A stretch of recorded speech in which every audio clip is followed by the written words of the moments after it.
per... CTRL L.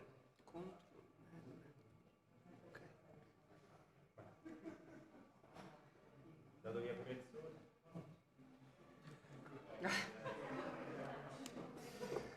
Domani vediamo che... Il sole dell'avvenire. Michele, una domanda. Così, per la regia delle cose. Facciamo delle domande qui in sala dopo dopo i primi tre? Sì. Perché è un po' peccato perché allora perché ce n'è ci sono uno, quattro. è un po'. Allora forse i primi due e poi i secondi due. facciamo così? Perfetto. Ok.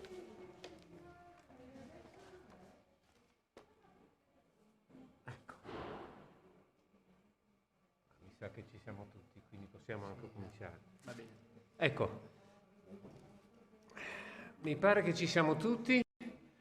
Buonasera a tutti per la seconda parte della prima giornata del convegno.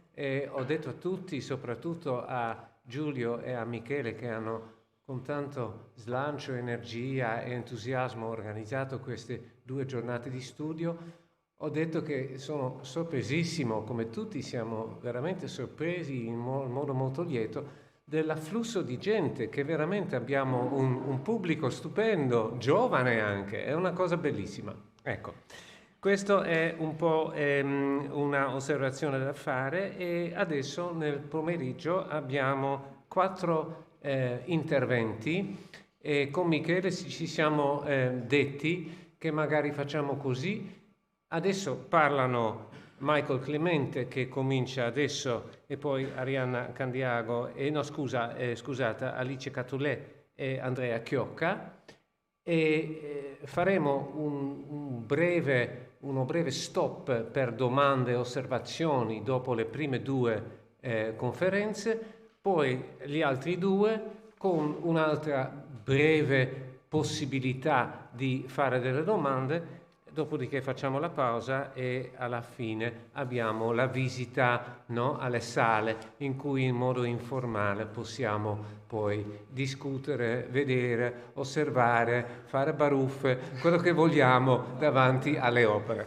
Bene, adesso mi tocca il piacere di introdurre Michael Clemente. Michael, che è uno studioso di scrittura veneta del 6-700, che negli ultimi tempi si è soprattutto concentrato sulle figure di Tommaso Rues e di Just de Cour, che come voi sapete è una figura chiave nella scultura barocca veneziana. Nel 2019 ha pubblicato qui da Marsilio un volume dedicato all'Altar Maggiore della Salute, che come sappiamo è uno dei grandi capolavori della scultura, fra virgolette, barocca veneziana, e assieme a Monica De Vincenti e Simona Guerriero, 2 altri grandi specialisti di materia, sta lavorando al catalogo ragionato, che in effetti sarebbe molto importante averlo, di Just de Cour. Allora, oggi non ci parla di Just de Cour peraltro, ma si parla di un altro tema, di Giacomo Piazzetta, un risarcimento e alcune novità per il suo catalogo. A te la parola. Grazie professore. Grazie a tutti. Ringrazio il direttore Giulio Manieri Elia e Michele Norcolaci per aver accolto questo mio intervento dedicato alla scultura, nello specifico a Giacomo Piazzetta, padre del ben più noto pittore Giambattista. In queste giornate, in questo consesso, mi sento un po' un Miles Sculpture, porta la bandiera, diciamo, della scultura.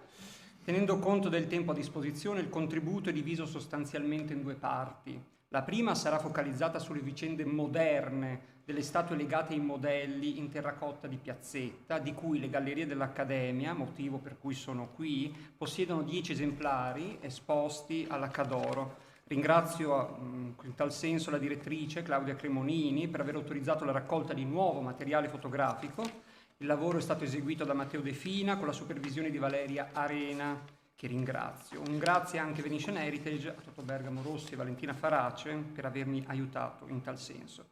Nella seconda parte, invece, come da titolo, presenterò rapidamente, se riesco, delle novità concernenti il corpus delle opere di Piazzetta, non solo in entrata, ma anche in uscita. Cara signora, qui trovate il testo in inglese, io l'ho tradotto in italiano. Mi dispiace di non essere in grado di rispondere alla vostra domanda, ma vi assicuro che perderete solamente il vostro tempo cercando celebri opere d'intaglio. Nulla nel legno si ammira, tranne i ritagli e gli assaggi di volgari tour de force e una semplice ridondanza di stupidità nell'accumulazione delle forme. Il vostro dovere in una scuola non è insegnare la storia dell'intaglio, ma mostrare ai vostri allievi esempi indiscutibilmente buoni di uno stile semplice e spiegare loro perché questi sono di qualità. Voi potete imparare di più da uno o due elaborati modiglioni nelle antiche case francesi che da tutte le celebri opere d'Europa. C'è un ottimo lavoro di intaglio anche negli stalli di alcune delle nostre cattedrali inglesi. Una settimana trascorsa in uno dei loro cori vi insegnerà più dei libri che esistono su queste questioni. Sono, signora, il vostro fedele servitore John Ruskin. Correva l'anno 1882 e Ruskin, anche in questa risposta, è il solito incorreggibile Ruskin. Vi ritroviamo infatti lo strenuo difensore dei secoli alti, cioè di quel medioevo che ai suoi occhi fu tutt'altro che un secolo di oscura decadenza. Ma chi rispondeva Ruskin? Chi si nascondeva dietro quella cara signora? Perché colei gli aveva scritto? Che informazioni cercava? E soprattutto, cosa c'entra questo scambio epistolare con il tema del mio intervento qui, oggi? Andiamo per gradi. La lettera di Ruskin venne resa pubblica sul 1900, l'anno della sua morte. A farlo, dalle pagine della rivista The Artist, fu proprio l'interrogante, quella cara signora, all'anagrafe Eleanor Rowe. Qui vi ho messo delle immagini dei libri di questa Eleanor Rowe per farvi capire il personaggio. Considerato un'autorità nel campo dell'intaglio, divenne manager della School of Art, fondata nel 1879 e nel 1881. Considerato un'autorità nel campo dell'intaglio, dicevo, Miss Rowe aveva deciso di rendere pubblica questa lettera sia per omaggiare il grande erudito dell'epoca vittoriana appena scomparso, sia perché continuava a non darsi pace sulla possibilità di rintracciare quelle celebri opere d'intaglio biasimate da Ruskin. Come afferma nella missiva spedita alla rivista, lei voleva a tutti i costi sapere dove fosse finito quell'insieme di grandi sculture che Robert Folkestone Williams aveva con estrema enfasi elogiato nel suo An Historical Sketch of the Art of Sculpture in Wood, un libro uscito a Londra nel 1835 che aveva riscosso, come vedremo, un notevole successo.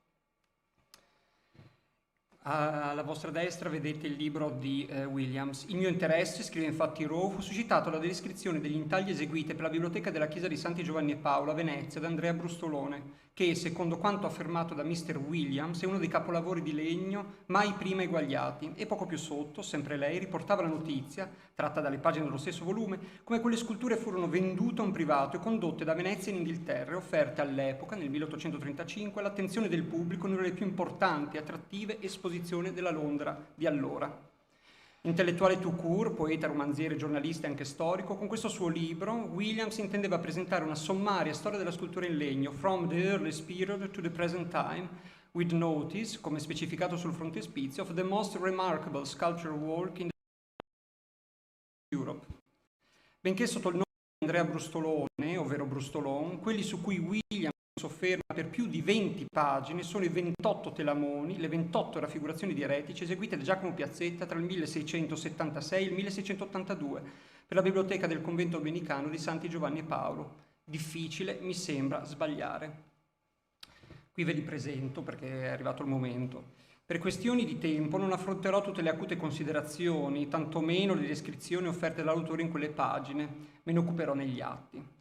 Per farne intendere però il tono, desidero portare qui la risposta di Williams a una delle varie sortite antibarocche offerte da Leopoldo Cicognaro nella prima edizione, quella del 1818, della sua storia della scultura. Citando l'affermazione dell'erudito ferrarese, secondo cui alcuni degli scultori veneziani di quell'età sono anche appena conosciuti per un'opera due solalmente e nella storia dell'arte non meritano da essere descritti lavori di Cominelli, Bozzetti, Boselli, di Andrea Brustolone, di Francesco Cabrioli, eccetera, eccetera, l'inglese, se da un lato ne giustificava l'implacabile giudizio ritenendo forse possibile... ho sbagliato. mi metto qui. È possibile, dall'altro però, scusate, la sua osservazione mostra fino a che punto Conte non avesse viste le statue di Santi Giovanni e Paolo, magari perché già spedite a Napoleone fuori Venezia. Dall'altro però, se così non fosse stato, scrive William, la sua osservazione mostra fino a che punto si può spingere, cito Williams, il pregiudizio. Ci sono uomini che vedono l'arte solo in un certo stile. Se quello stile non è conforme alla loro concezione del beau ideal, lo denunciano come privo di valore. Consiglierei vivamente a questi individui di non misurare tutte le opere secondo uno standard esclusivo di gusto e men che meno assecondando quello di loro creazione. Dovrebbe tenere conto del carattere delle opere. Cicognara, io immagino, erra più per ignoranza che per un vero motivo, per una vera idea. Insomma, a me verrebbe da dire da seicentista, grazie Williams. Come si sa, delle 28 sculture lignee descritte nel 1835 da Williams e così febbrilmente cercate da Miss Rowe, ci sono unicamente giunti, per fortuna, 24 modelli preparatori. 10, si è detto, si trovano qui a Venezia. Arrivate alla Cadoro da Carezzonico nel 1984, grazie a un recente contributo di Enrico Noè, sappiamo che queste terracotte entrarono nelle collezioni dell'Accademia di Belle Arti nel 1805, con l'acquisto da parte del Cesareo Regio Governo di Venezia della raccolta Farsetti, di cui facevano parte. Nell'inventario del 1806 della raccolta, edito dallo studioso, si trovano elencati 28, numero poi corretto in 18, eresiarchi di Andrea Brustoloni, di cui 10 dorati. Qui vi mostro quelli della Cadoro. Questi. 14 terracotte poi riapparvero sul mercato parigino quali opere di Orazio Marinali nel 1974, acquistate dall'antiquario romano Polloni. 6 di esse furono offerte alla sovrintendenza veneziana in quell'anno successivo, ma senza successo. Alla fine vennero disperse. Le 10 dorate sono infatti finite divise tra la National Gallery di Ottawa e queste del Bode Museum di Berlino, 6. Le restanti 4, cioè queste, invece nella selva oscura, sono finite nella selva oscura del collezionismo privato. Ne mancano altre 4 di cui non abbiamo testimonianze fotografiche. Tra le altre cose, Williams nel suo volume nomina anche una stampa posseduta dall'artista William Henry Brooke che gli consentì, secondo le sue stesse parole, di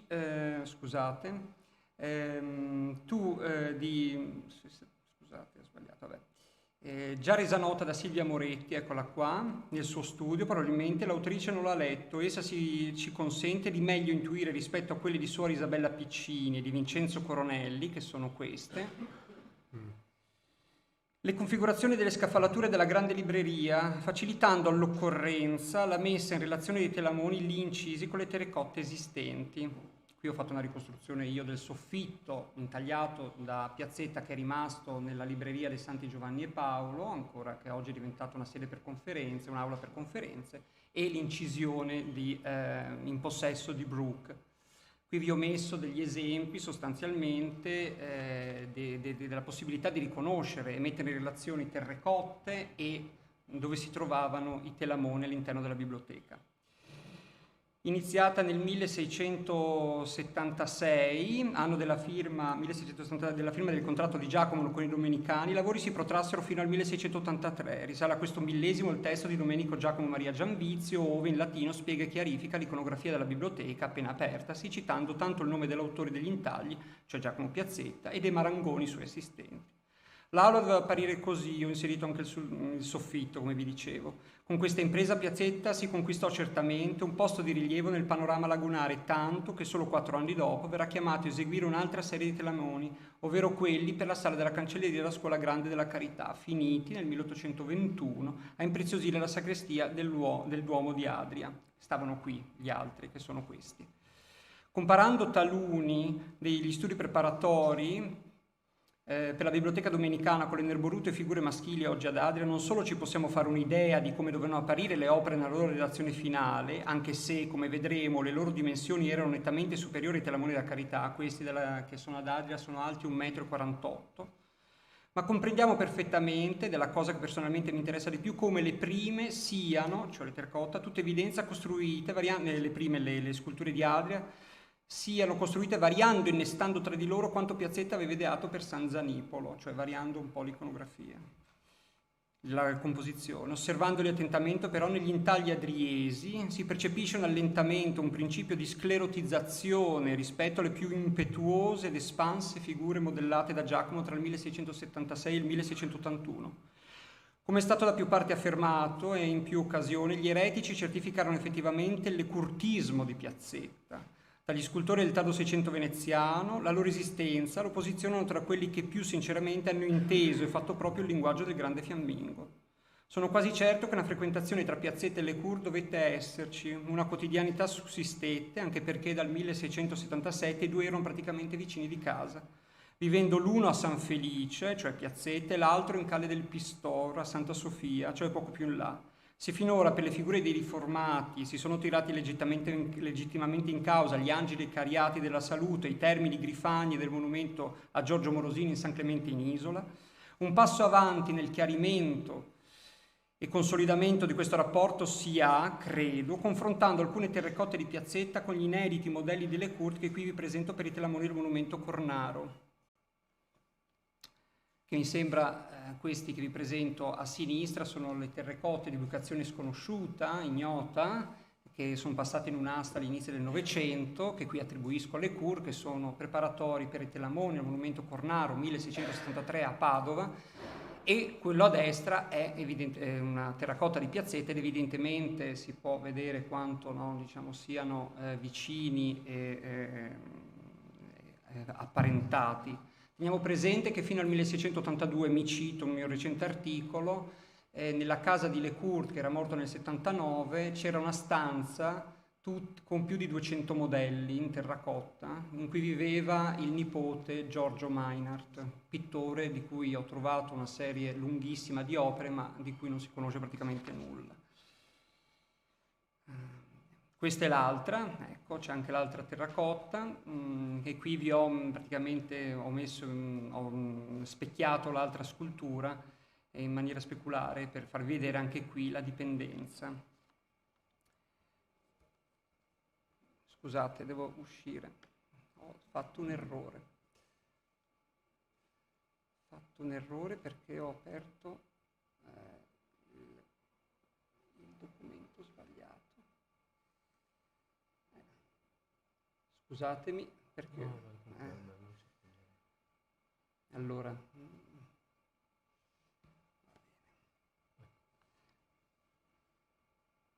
Eccoci qua.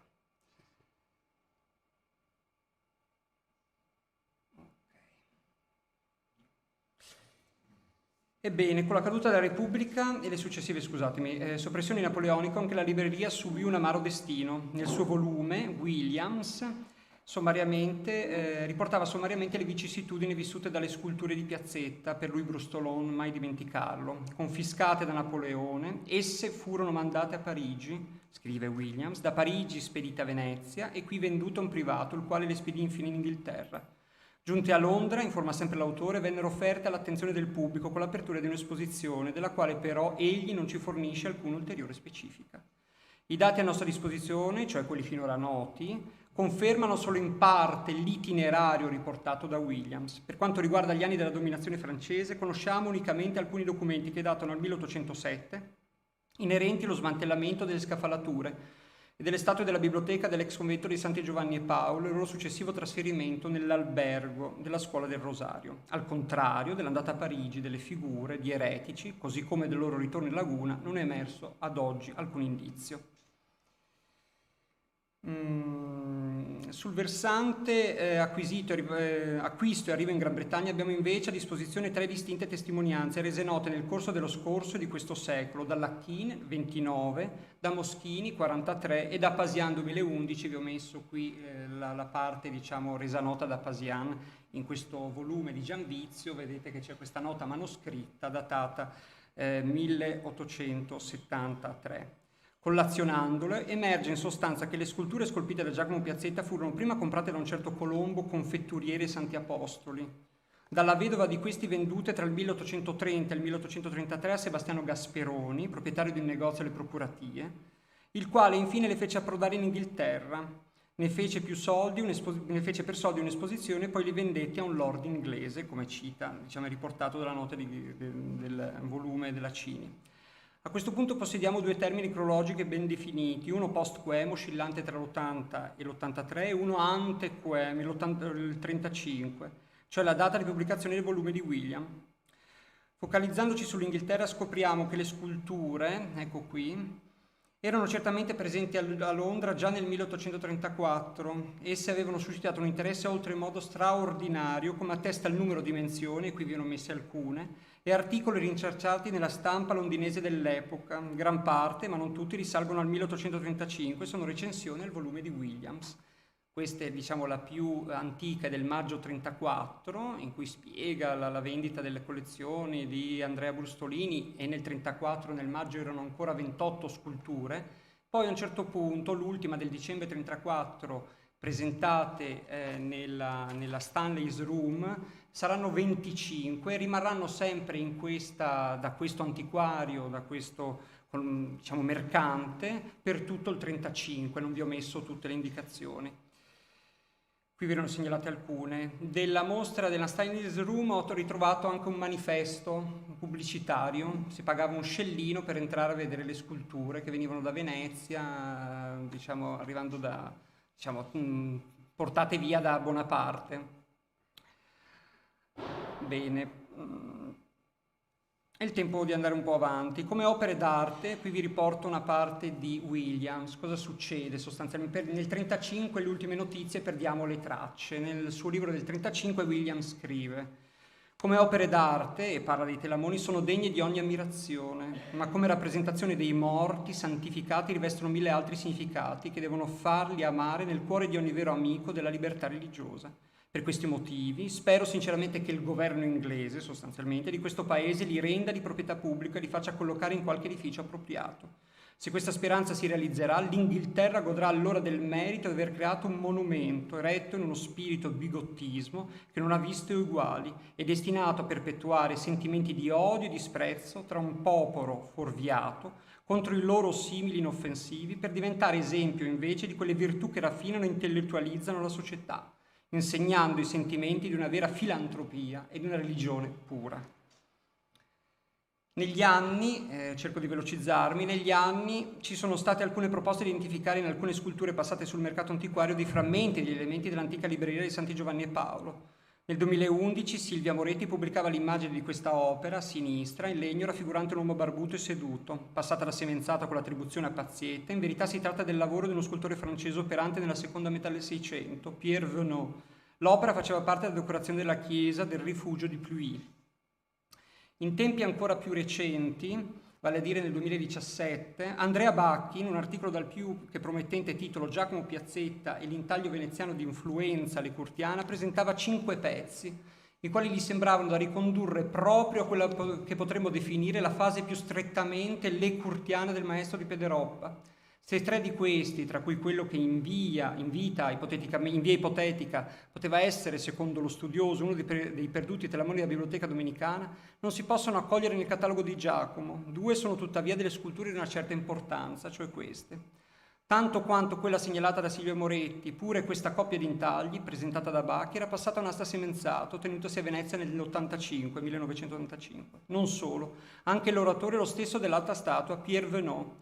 Esse componevano, insieme ad altre 3 sculture e una serie di rilievi, il monumento disperso dedicato a Jan III Sobieski, il famoso sovrano polacco in prima linea alla fine del Seicento nella guerra contro il turco. Qui vi ho messo le foto che ho preso dalla monografia di un articolo apparso sulla Revue de l'Art della scultura che era data come già mercato, di Pierre Venet. E questa è la scultura pubblicata da Bacchi, e anche la seconda, eccola qua, e componevano tutto il monumento per Sobieski, di cui la scultura del sovrano si trova oggi donata da Cekanowiecki al castello di Varsavia in Polonia. Ebbene, dove sono finite queste sculture? Sono 200 e passa anni che le cerchiamo. In un articolo The Mirror, dove c'è l'incisione, si trova una nota manoscritta in cui c'è scritto "They are now in the vestibule of Hollanty Towers near Canterbury", è la data della nota, 1882. Si tratta di una villa una manor situata nella campagna inglese, nel sud-est dell'Inghilterra, appunto manoscritto, in The Mirror, vi ho detto. La villa però nel 1903, questa è la villa, andò sfortunatamente distrutta. Fiamme che bruciarono, altre illusionistiche fiamme. Fortunatamente però ne esiste una foto in cui si vedono le sculture di Giacomo Piazzetta che si trovavano praticamente nella sala quadrangolare. Ringrazio Tim Knox e Todd Longstaff per l'aiuto nella ricerca di questa foto.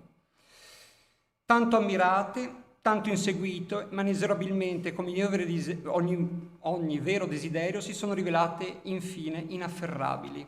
Finisco, dato che ho un po' di tempo, con le novità, e qui non leggo, ve le presento e basta. Un'altra cosa importante, la dico così, bisognerà restituire il risarcimento di cui parlavo anche nel titolo, Brustoloni e il Michelangelo del legno, sicuramente Balzac, perché esistono anche dei giornali francesi che riportano la notizia di questa grande esposizione, di queste sculture che guardano Michelangelo e hanno nei prigioni di Michelangelo loro modelli. Sicuramente Balzac, sapete, in un suo volume parlava di Brustolone e Michelangelo del legno. Mi sembra che vada restituito a Piazzetta questa definizione. Le novità: qui presento una serie di 4 evangelisti presenti in una chiesa di Vicenza, San Marcello e San Filippo Neri, provenienti però, e non si sa ancora, non ho trovato ancora documentazione, da una chiesa veneziana.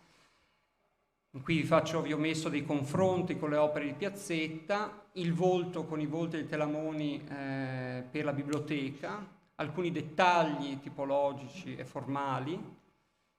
Qui con delle opere a sinistra firmate di Piazzetta. Ovviamente dovete pensare che queste sculture sono in scala molto grande rispetto a sia i modelli che la scultura in legno.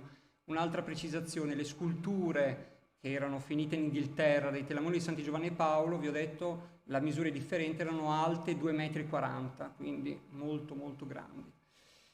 Qui vi ho messo altri dettagli.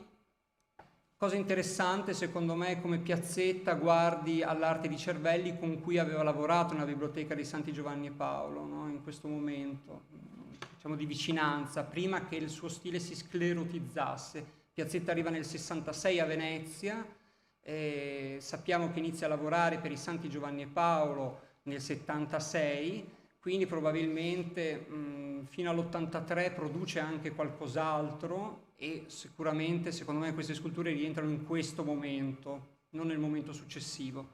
Muore nel 1705, le ultime cose sono veramente delle cose, diciamo, un po' più ferme, statiche. Questa è la figura di San Matteo Evangelista. Grazie.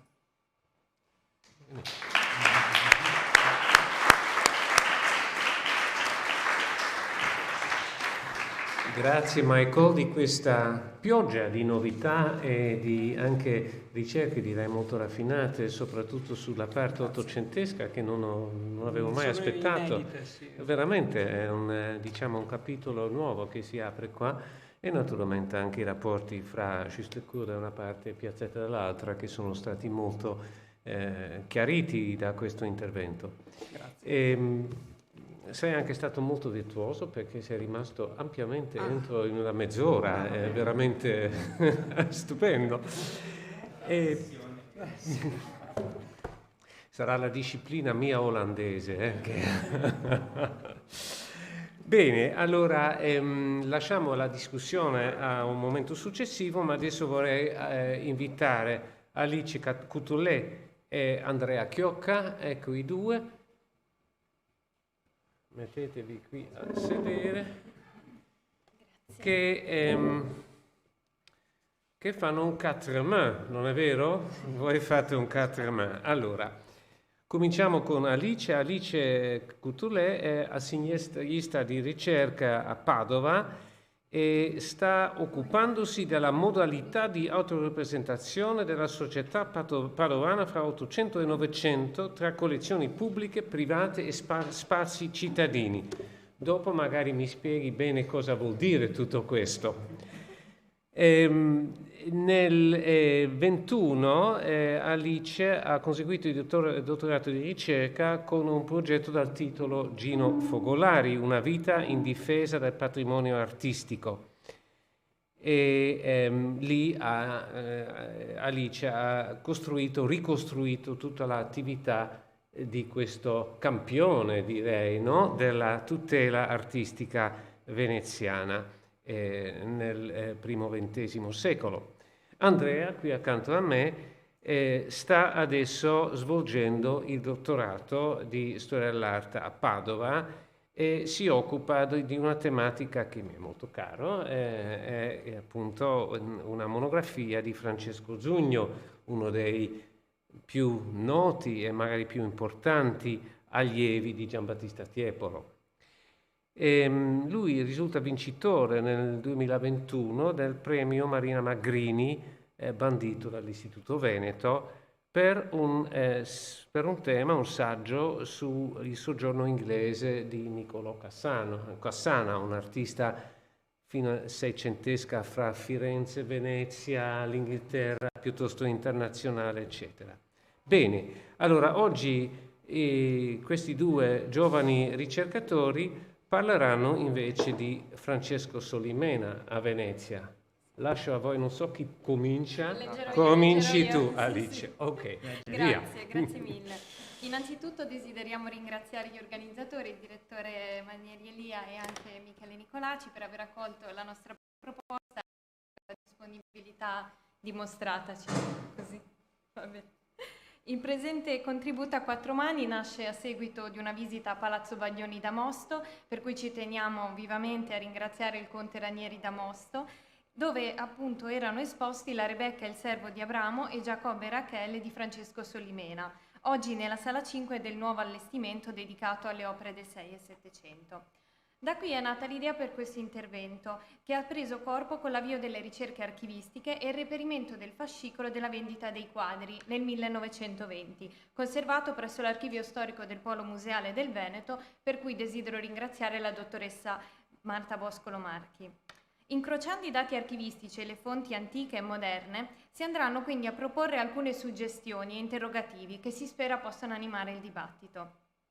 Come è noto, la pittura veneziana nel Seicento e più oltre, scostandosi dalla lunga e gloriosa tradizione sugli influssi notevolissimi delle altre scuole d'Italia, dai genovesi rubensiani ad esempio col prete genovese, dai napoletani riberiani, costituendo tutta una maniera detta dei tenebrosi, e poi con Luca Giordano e col Solimena, mentre cotesti pittori che dimorarono e lavorarono a Venezia presero moltissimo dalla tradizione veneziana. È quindi utile che, come sono copiosamente rappresentati nelle nostre chiese e nei nostri palazzi, cotesti pittori vengano ad avere il loro posto anche nelle nostre gallerie, in quanto esse vogliono dare l'idea di tutto lo svolgersi della pittura a Venezia. Per il prete genovese si è già convenientemente provveduto, e se Luca Giordano non ha un quadro molto piacevole nella deposizione, come ne ha invece uno bellissimo alla Pinacoteca di Vicenza, è tuttavia rappresentato. Nulla invece abbiamo di Francesco Solimena, mentre il pittore napoletano passò molti anni e fu molto festeggiato a Venezia, e le nostre chiese, come quelle di Vicenza, hanno dipinti suoi e specialmente belle opere sue si trovano o ritrovano nei palazzi di tutta Venezia.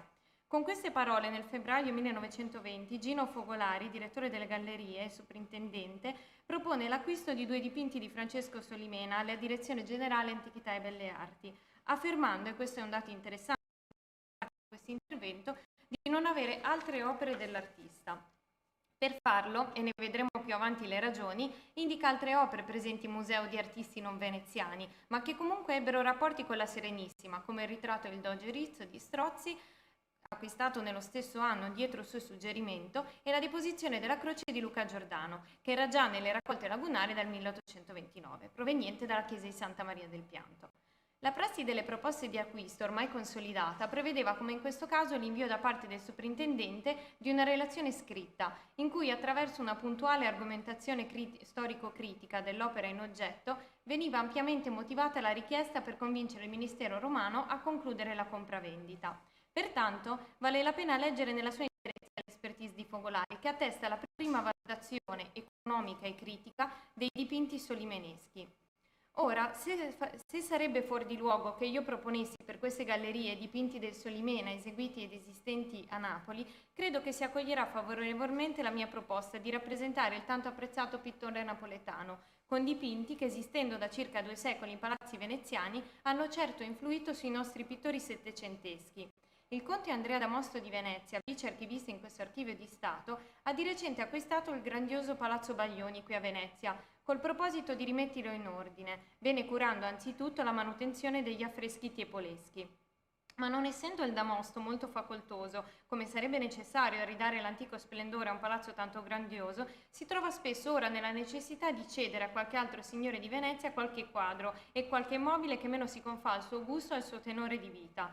Nel grande atrio di Palazzo Baglioni vi sono 2 dipinti su tela di Francesco Solimena, raffiguranti l'uno Giacobbe e Rebecca al pozzo per un episodio della stessa storia o con simile soggetto, quadri di 1,5 metri per circa 2 d'altezza, benissimo conservati e bellissimi. Nella raccolta di incisioni di Pietro Monaco della fine del Settecento, che raffigurano soggetti biblici tratti da famosi dipinti posseduti dai nobili veneziani e con prevalenza di pittori del 6-700 come il Feti, il Vallisi, il Forabosca, eccetera, troviamo riprodotto anche il quadro sopraindicato della Rebecca e il Solimena, con l'indicazione che era già di proprietà Baglioni a Venezia nel loro palazzo di Rio Marin. Prima che il Damosto ceda ad altri i 2 bei dipinti del Solimena, specialmente avendo sentito che sarebbe sua idea di sostituirli con delle copie di quadri veneziani in cui siano raffigurati dei nobili Damosto suoi antenati o glorificazioni delle loro gesta, e prima che da altri possa avere più rilevanti offerte, data l'odierna ricerca, ho creduto bene di presentarle, che volentieri queste gallerie avrebbero acquistati i detti dipinti, qualora il prezzo ne fosse stato conveniente. Sono perciò d'accordo col Damosto, che molto apprezza di dare dipinti a una pubblica istituzione veneziana, piuttosto che vederli messi in commercio, che egli sarebbe disposto a cederli per 6.000 lire ciascuno, cioè 12.000 lire tutti, e 2, col patto anche, ma poco interessa al Ministero, che io gli faccia eseguire a mie spese le copie dei dipinti che egli vorrebbe mettere al posto dei Solimena, nell'androne del suo palazzo. L'accordo mi sembra tanto favorevole a noi che io vorrei senz'altro che il Ministero mi autorizzasse a accettarlo, prima che il Damosto, che ripeto prima o poi dovrà certo vendere i dipinti, abbia delle altre o certo maggiori offerte. Come si può notare nella relazione, il direttore delle gallerie intuisce il soggetto dei dipinti, riferendoli entrambi agli episodi biblici di Giacobbe e Rebecca, anche se non distingue immediatamente che si tratta di 2 episodi separati, ovvero Rebecca il servo e Giacobbe e Rachele. Questo si deve probabilmente a una confusione tra Rebecca e Rachele che, come vedremo, perdurava da tempo. Tuttavia ha il merito di indicare, probabilmente per primo, l'incisione di Pietro Monaco del 1743, che indicava la presenza del dipinto nella collezione Baglioni di Rio Marin, cioè nella dimora precedente della famiglia, prima che questi comprassero l'attuale palazzo in San Cassiano. Come potete vedere nelle fotografie nella slide, entrambi i dipinti erano esposti sulle pareti del portico di Palazzo Baglioni, all'interno di una cornice di raffinati stucchi floreali, che andavano a impreziosire quelle che erano considerate, insieme alla Dama ed Eva di Carlo Lot e la morte di Abele di Antonio Zanchi, le opere più importanti della collezione. I Baglioni erano una famiglia di editori originari di Bergamo, specializzati nella produzione di libri liturgici, trasferitasi a Venezia nel 600 e che aveva ottenuto nel 1716 l'iscrizione al patriziato veneziano. Dall'inventario di Giovanni Paolo Baglioni del febbraio 1787, trascritto nel 1900 da Cesare Augusto Levi nelle collezioni veneziane d'arte ed antichità dal secolo XIV ai giorni nostri, sappiamo che la famiglia Baglioni, grazie al suo prestigio economico, aveva raccolto nel Palazzo San Cassiano 132 quadri, dove figuravano non soltanto artisti veneti contemporanei, ma anche campani come Luca Giordano e ben 7 teleautografe di Francesco Solimena. Rebecca, che prende congedo da suo padre, Ducati 500, Bagno di Diana, Ducati 100, Arminia 50, Daphne 25, Rachele appunto, servo d'Abramo con regali ad Rachele, Ducati 100 e Daphne che fugge, Ducati 80. Probabilmente è qui che ha origine la confusione tra Rachele e Rebecca, poi riportata da Fogolari, in quanto nel 1742 Bernardo De Dominici, biografo del Solimena, ricordava perfettamente il soggetto biblico.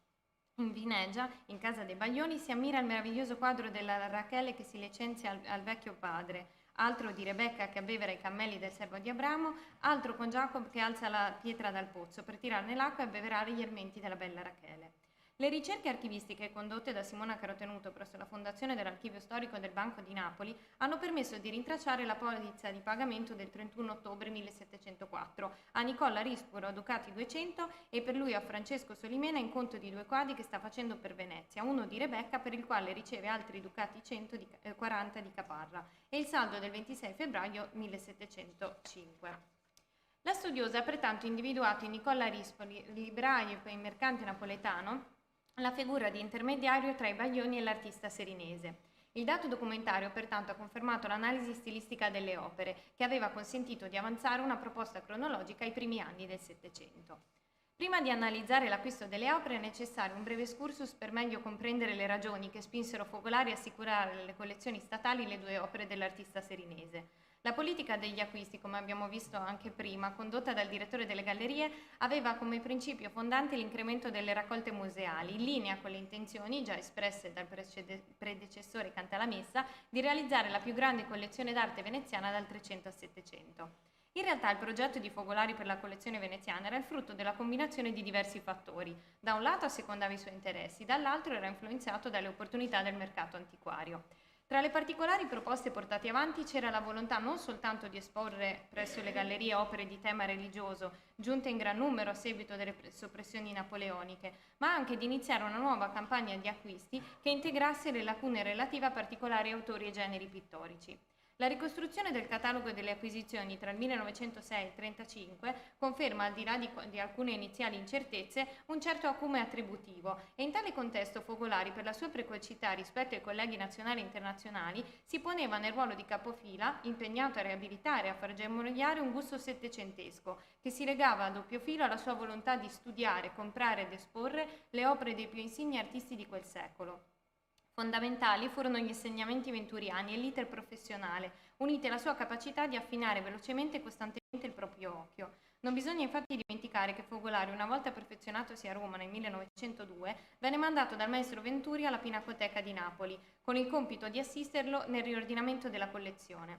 È qui, per la prima volta, che il giovane studioso ebbe l'opportunità di entrare a contatto con la grande pittura napoletana, che come vedremo non dimenticherà negli anni a venire.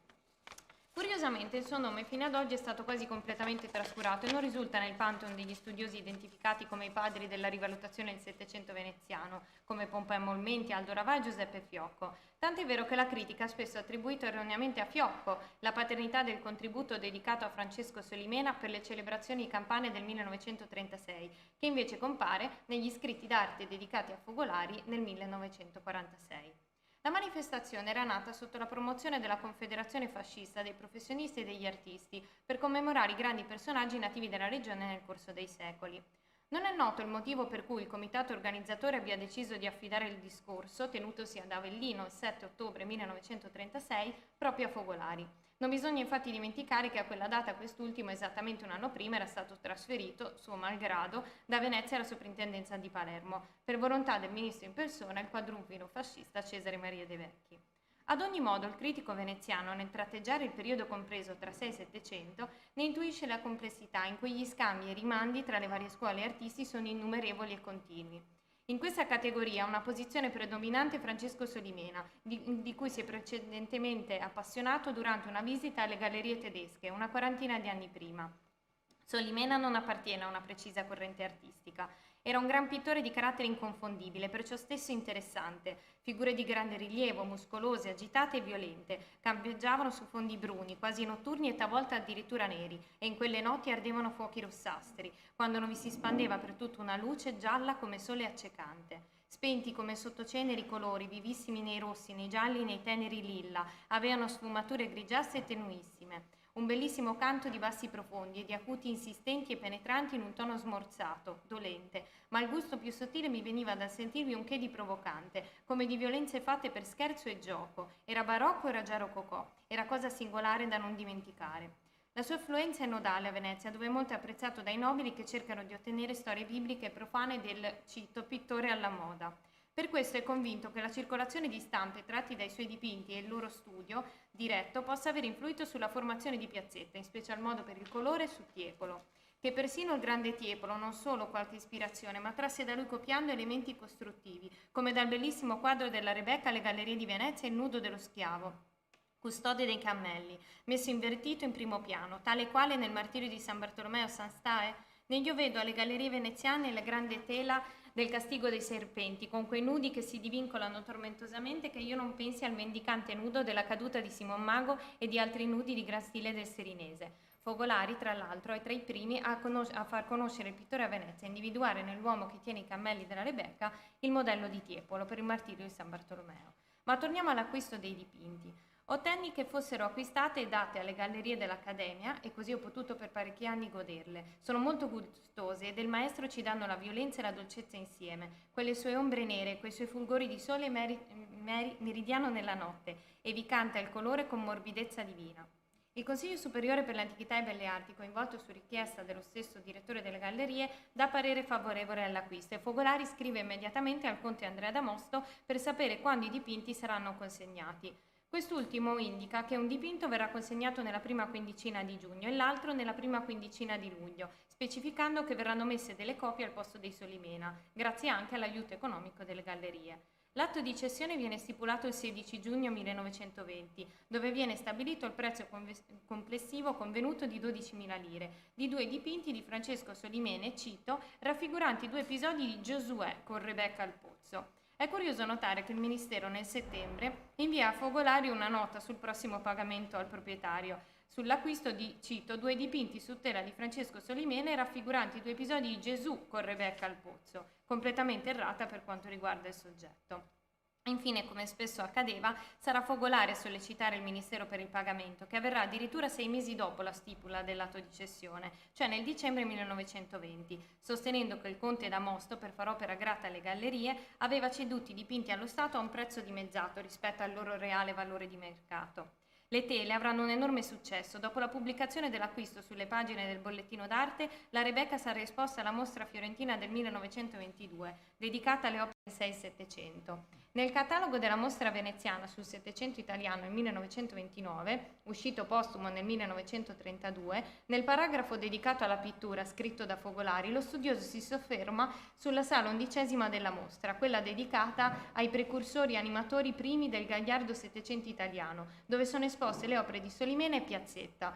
In particolare rimane colpito dall'amabile Bonito, allievo di Solimena, che invece riesce, cito, in quella stanza napoletana all'esposizione a ridarci il senso della vita, dell'aria, a liberarci dall'incubo traversiano, preferendolo appunto a Gaspare Traversi, figura in quegli anni riabilitata da Roberto Longhi.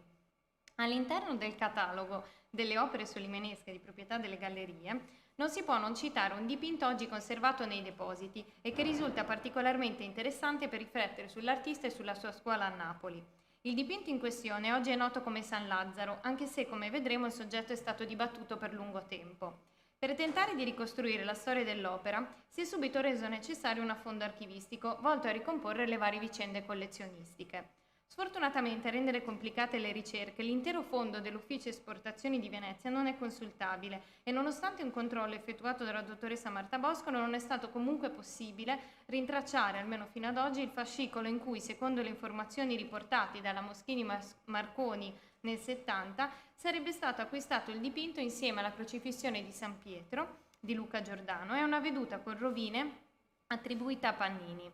Tuttavia sappiamo che nello stesso anno viene acquistato dall'antiquario Salvadori il suonatore di liuto attribuito a Fetti, proveniente, come sempre secondo la Moschini Marconi, da Palazzo Baglioni di San Cassiano. La studiosa infatti riconosceva il dipinto nel giovane che suona la chitarra di Ignoto dell'inventario della collezione pubblicato da Levi.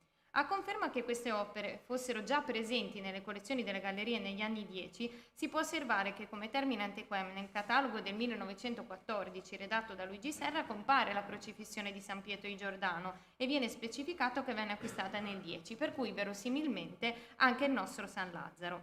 La prima attribuzione a Solimena pare essere stata un'expertise a voce di Roberto Longhi, così come riporta una nota manoscritta dietro alla fotografia, oggi conservata all'Archivio del Polo Museale del Veneto. Ugualmente, nella fototeca Palluchini è conservata la fotografia della tela, dove lo studioso aveva segnato sul retro a matita Luca Giordano, Giobbe piuttosto Langetti e poi a penna Solimena.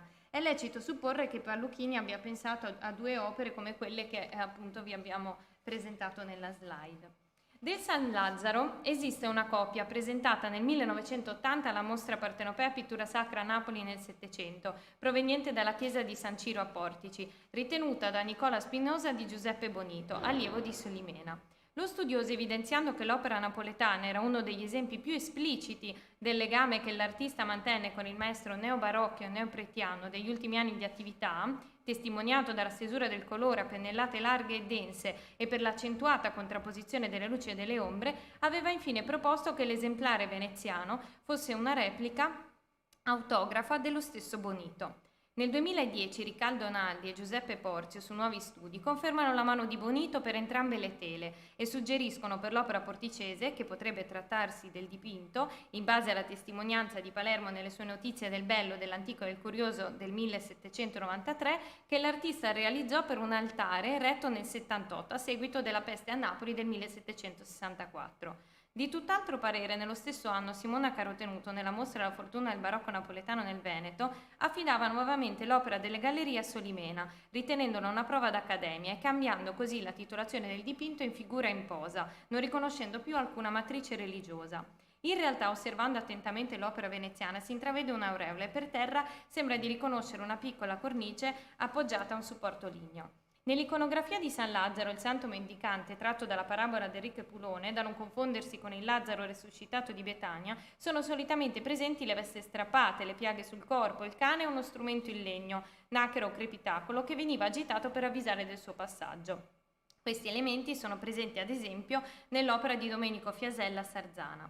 Nel dipinto di Portici, ad esclusione del cane, si distingue abbastanza chiaramente la nachera e sono più accentuate le piaghe sul corpo del santo rispetto alla versione veneziana. Addirittura si intravedono le gocce di sangue nel panneggio su cui è appoggiato. Nel catalogo Francesco Solimena e le arti a Napoli del 2018, Spinosa espulge il San Lazzaro dal catalogo del Serinese per affidare entrambe le versioni a Bonito, pur lasciando aperta la possibilità che se l'opera veneziana fosse del maestro, questa andrebbe datata per la qualità delle dense stesure a macchia alla fase finale della sua attività, dopo il 1735, e quindi vicina ai due dipinti che vedete nella slide, Cleopatra e Lucrezia, alla Fondazione Longhi. All'opposto, la tela di Portici ritiene sia opera certa di Bonito del 1740, per evidenti affinità stilistiche.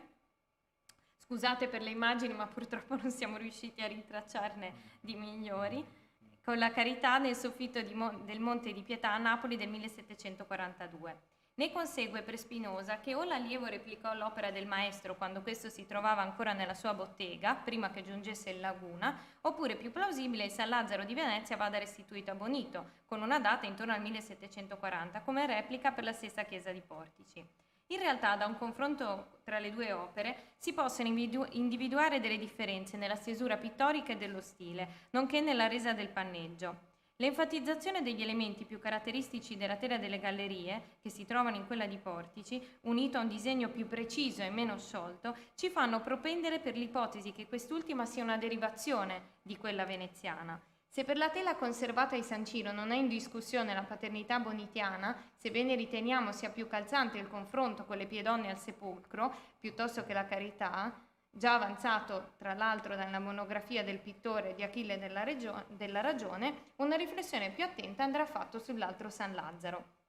A questo punto si andranno a proporre alcune suggestioni che non hanno la pretesa di essere risolutive, ma sono un punto di partenza per ridiscutere le problematiche legate a questa enigmatica opera.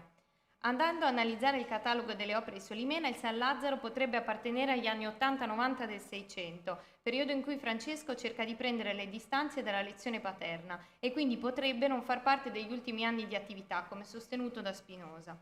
Oltre a un chiaro riferimento nella posa allo spinario, questa ipotesi è avvallata dagli scoperti riferimenti all'opera di Mattia Preti, in particolare su San Sebastiano, soprattutto nello studio dei chiaroscuri, una sicura conoscenza dei santi ribereschi, di cui ci pare evidente la somiglianza nella tecnica pittorica, vicina anche a quella di Luca Giordano, e un rimando manifesto ai prototipi dei volti di Guido Reni, nel nostro caso una presa in prestito di quello di San Francesco in Estasi dei Girolamini, tutte opere che Solimena poteva facilmente conoscere a Napoli. Alla luce di quanto detto finora, appoggiandosi anche alla vita di Solimena scritta da Dominici, che menziona come il nostro, dopo un primo passaggio nella bottega paterna e successivamente in quella di De Maria a Napoli, Cito, ritornò Francesca a coltivare i suoi studi nella propria casa, proponendosi di apprendere da se medesimo le perfezioni dell'arte, con gli esempi degli uomini grandi che avevano dipinto a Napoli. Operando continuamente, venne a stabilirsi un fondato disegno e un ottimo chiaroscuro, osservando più che d'ogni altro maestro, dal cavalier calabrese da Lanfranco, le cui opere egli sovente andava considerando, e questi furono i due poli, ove si aggirò sempre tutto lo studio della sua mente, nobilitando in appresso le idee dei volti, da quei bellissimi e nobili di Guido Reni e Carlo Maratta, il di cui panneggiare pare che abbia seguito, e cercando le tinte da bei colori usati dal Cortone e da Luca Giordano, che mischiate col colorito appreso primariamente dal padre, ne venne a formare la sua prima maniera, che ha più del forte e del risentito. Ci pare quindi non troppo audace proporre una datazione a questi anni. Per concludere, presentiamo dei confronti, a nostro avviso convincenti, con altre opere coeve attribuite a Solimena, che purtroppo però si conoscono solo in bianco e nero. Il San Simeone, il San Girolamo, il San Francesco in Estasi della chiesa di San Giuseppe ad Assisi, che Spinoza ritiene autografi, tutti all'incirca del 1695. Questo per ribadire che probabilmente l'opera non si può avvicinare a opere tarde. Alla luce di quanto detto, con questo intervento si è cercato di ribadire la centralità della pittura napoletana nel panorama lagunare e l'importanza che essa sia rappresentata nei nuovi allestimenti del 6 e 700 delle gallerie. Grazie.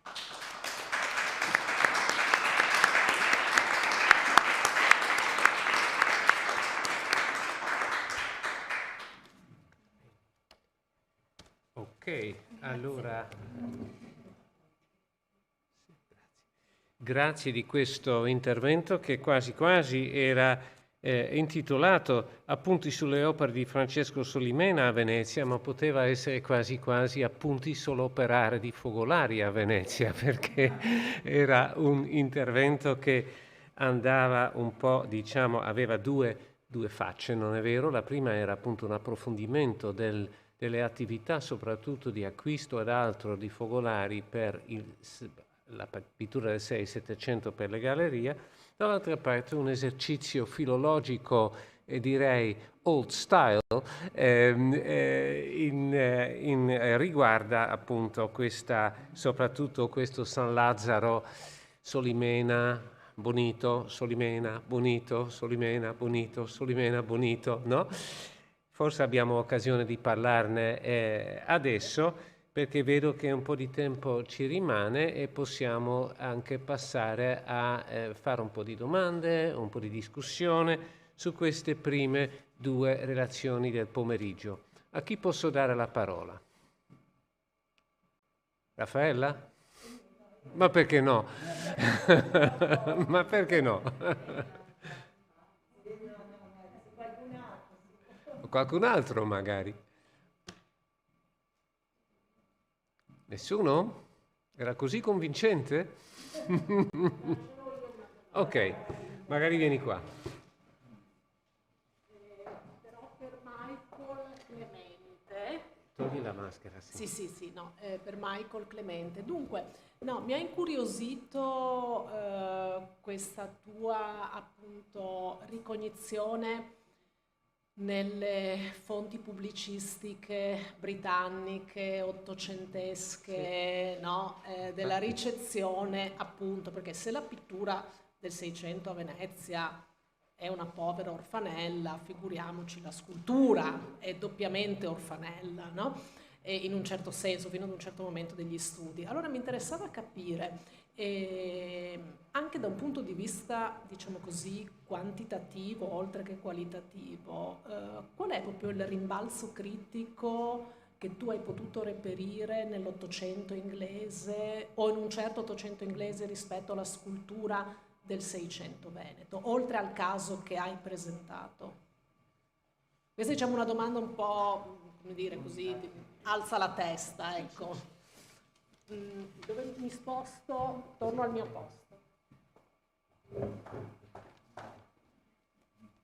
In verità che questi materiali, sia gli articoli che non ho messi, ma ce ne sono molti, sia il volume di Williams, che va veramente letto attentamente, perché ci sono tutta una serie di appunti, di letture critiche per il 1835 avanti nel tempo, nel senso uno che attacca Cicognara in quel modo, il 35 a sostanzialmente 13 anni dalla morte di Canova, è qualcuno che, diciamo, un folle. Ecco.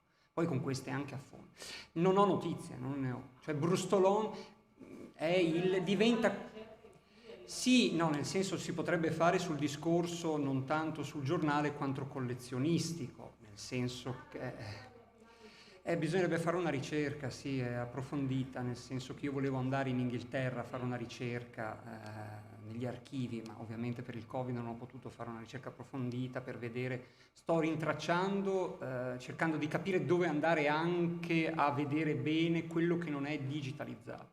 Devo dire che l'Inghilterra ha fatto un lavoro di digitalizzazione, la British Library fantastica, nel senso che si trova di tutto e di più. E su questo versante della stampa no. Collezionistico, cioè ci deve essere qualcosa, perché tipo la famiglia Rothschild in quegli anni compra, e infatti si trovano a Waddesdon Manor una quantità di sculture veneziane impressionanti. Impressionanti. Ho trovato, qui una notizia, ma è in prossima pubblicazione, un Le Court di collezione Bragadin Molin che era nei depositi di Waddesdon Manor, inedito, e non si sa quando sia arrivato, quando sia stato acquistato. Ma si parla della seconda metà dell'Ottocento, mi pare, sì, no? Sì, dalla seconda metà, sì, infatti. ovviamente, però... Sì, questa è interessante però, perché ci deve essere qualcuno che al di là dei soggetti inizia a intuire, forse sulla scorta di questa cosa di Brustolon, perché questa ha una risonanza altissima, cioè i giornali invitano la gente ad andare a vedere questa mostra, invitano veramente, poi c'è un dibattito anche, diciamo, sugli storici della teologia che si incontrano a Londra e vanno a vedere la mostra e dibattono come i riformati vengono trattati, visti, eccetera. Quindi sì, notizie non ne ho, ecco, è tutto da fare sostanzialmente. Non rimani qua un attimo, perché io magari avrei anche una domanda di un altro tipo, ma che comunque riguarda la tua relazione. Allora, tu parti da Gilles Lecourt, che è un po' il tuo tema, anche tu hai fatto vedere alcuni esempi molto, direi, convincenti su rapporti fra Lecourt e Giacomo Piazzetta. Com'è esattamente questo rapporto? Puoi essere un po' più preciso su questo? No, ero emozionato, un po' di fretta. Allora,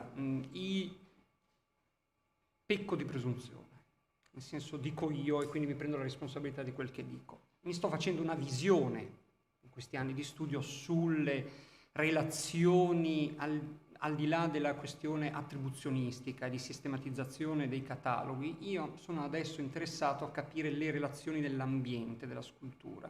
Infatti gli ultimi 2 articoli sulla questione Quintiliano Rezzonico, Livio Descalchi e la questione di Lecourt, che ho trovato i documenti post morte, fanno vedere un po' di relazioni. Ad esempio viene a essere certificato Enrico Merengo come uno che gli sta molto vicino, lo stesso Paolo Callalo.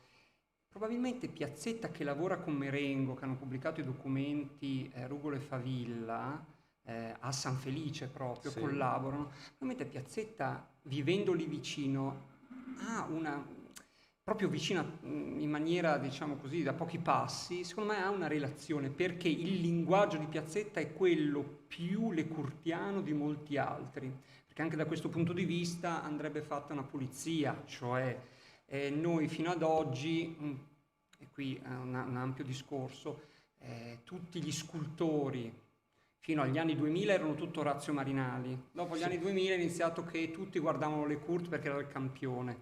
Bisogna intendersi cosa si intende essere allievi, seguaci, vicini a Lecourt. C'è una questione tipologica di invenzione delle opere, ma con un linguaggio proprio, quindi il desiderio magari del collezionismo di avere una cosa simile, ma che non sia simile nello stile. Lecourt è un grande inventore di... Proprio questa è la vena fiamminga, no? Certo, Pellinus, inventore di soggetti, tipologie. E poi c'è quello linguistico. Sono pochissimi gli scultori che linguisticamente, stilisticamente sono lecourtiani. Si approdano.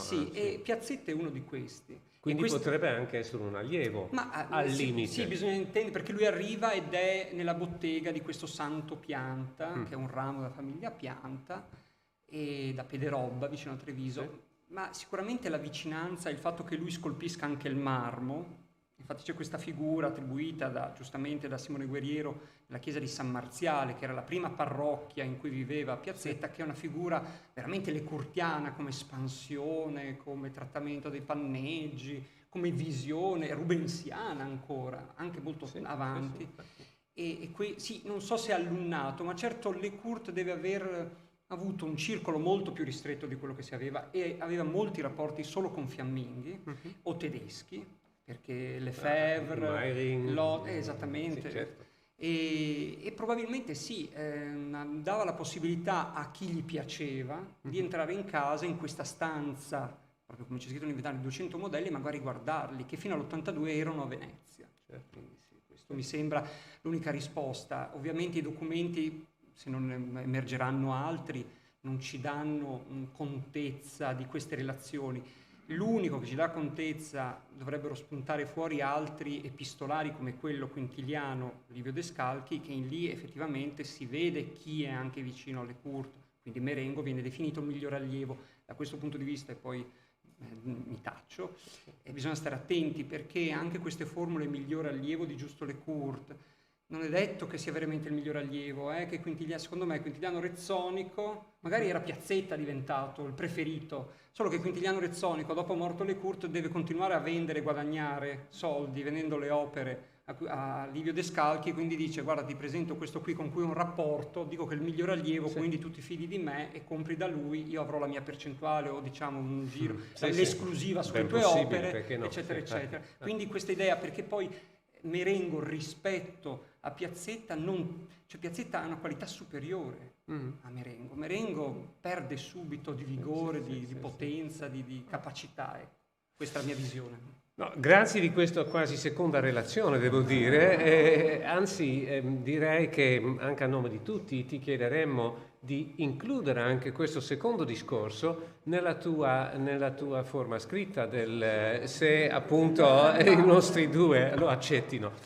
Allora, magari vorrei anche fare una domanda, se non ci sono altre domande, ai nostri due giovani, Andrea e Alice, perché io avevo pensato che magari avreste detto anche qualcosa su, diciamo, l'impatto del linguaggio di Solimena sulla pittura veneziana dell'epoca, che ovviamente il giovane Tiepolo in testa e Piazzetta è stato notevole, è stato anche molto discusso. Volete, senza adesso strafare e fare come ha fatto lui un altro discorso lungo, ma volete magari dare qualche indicazione in questo senso? Potete magari venire qua?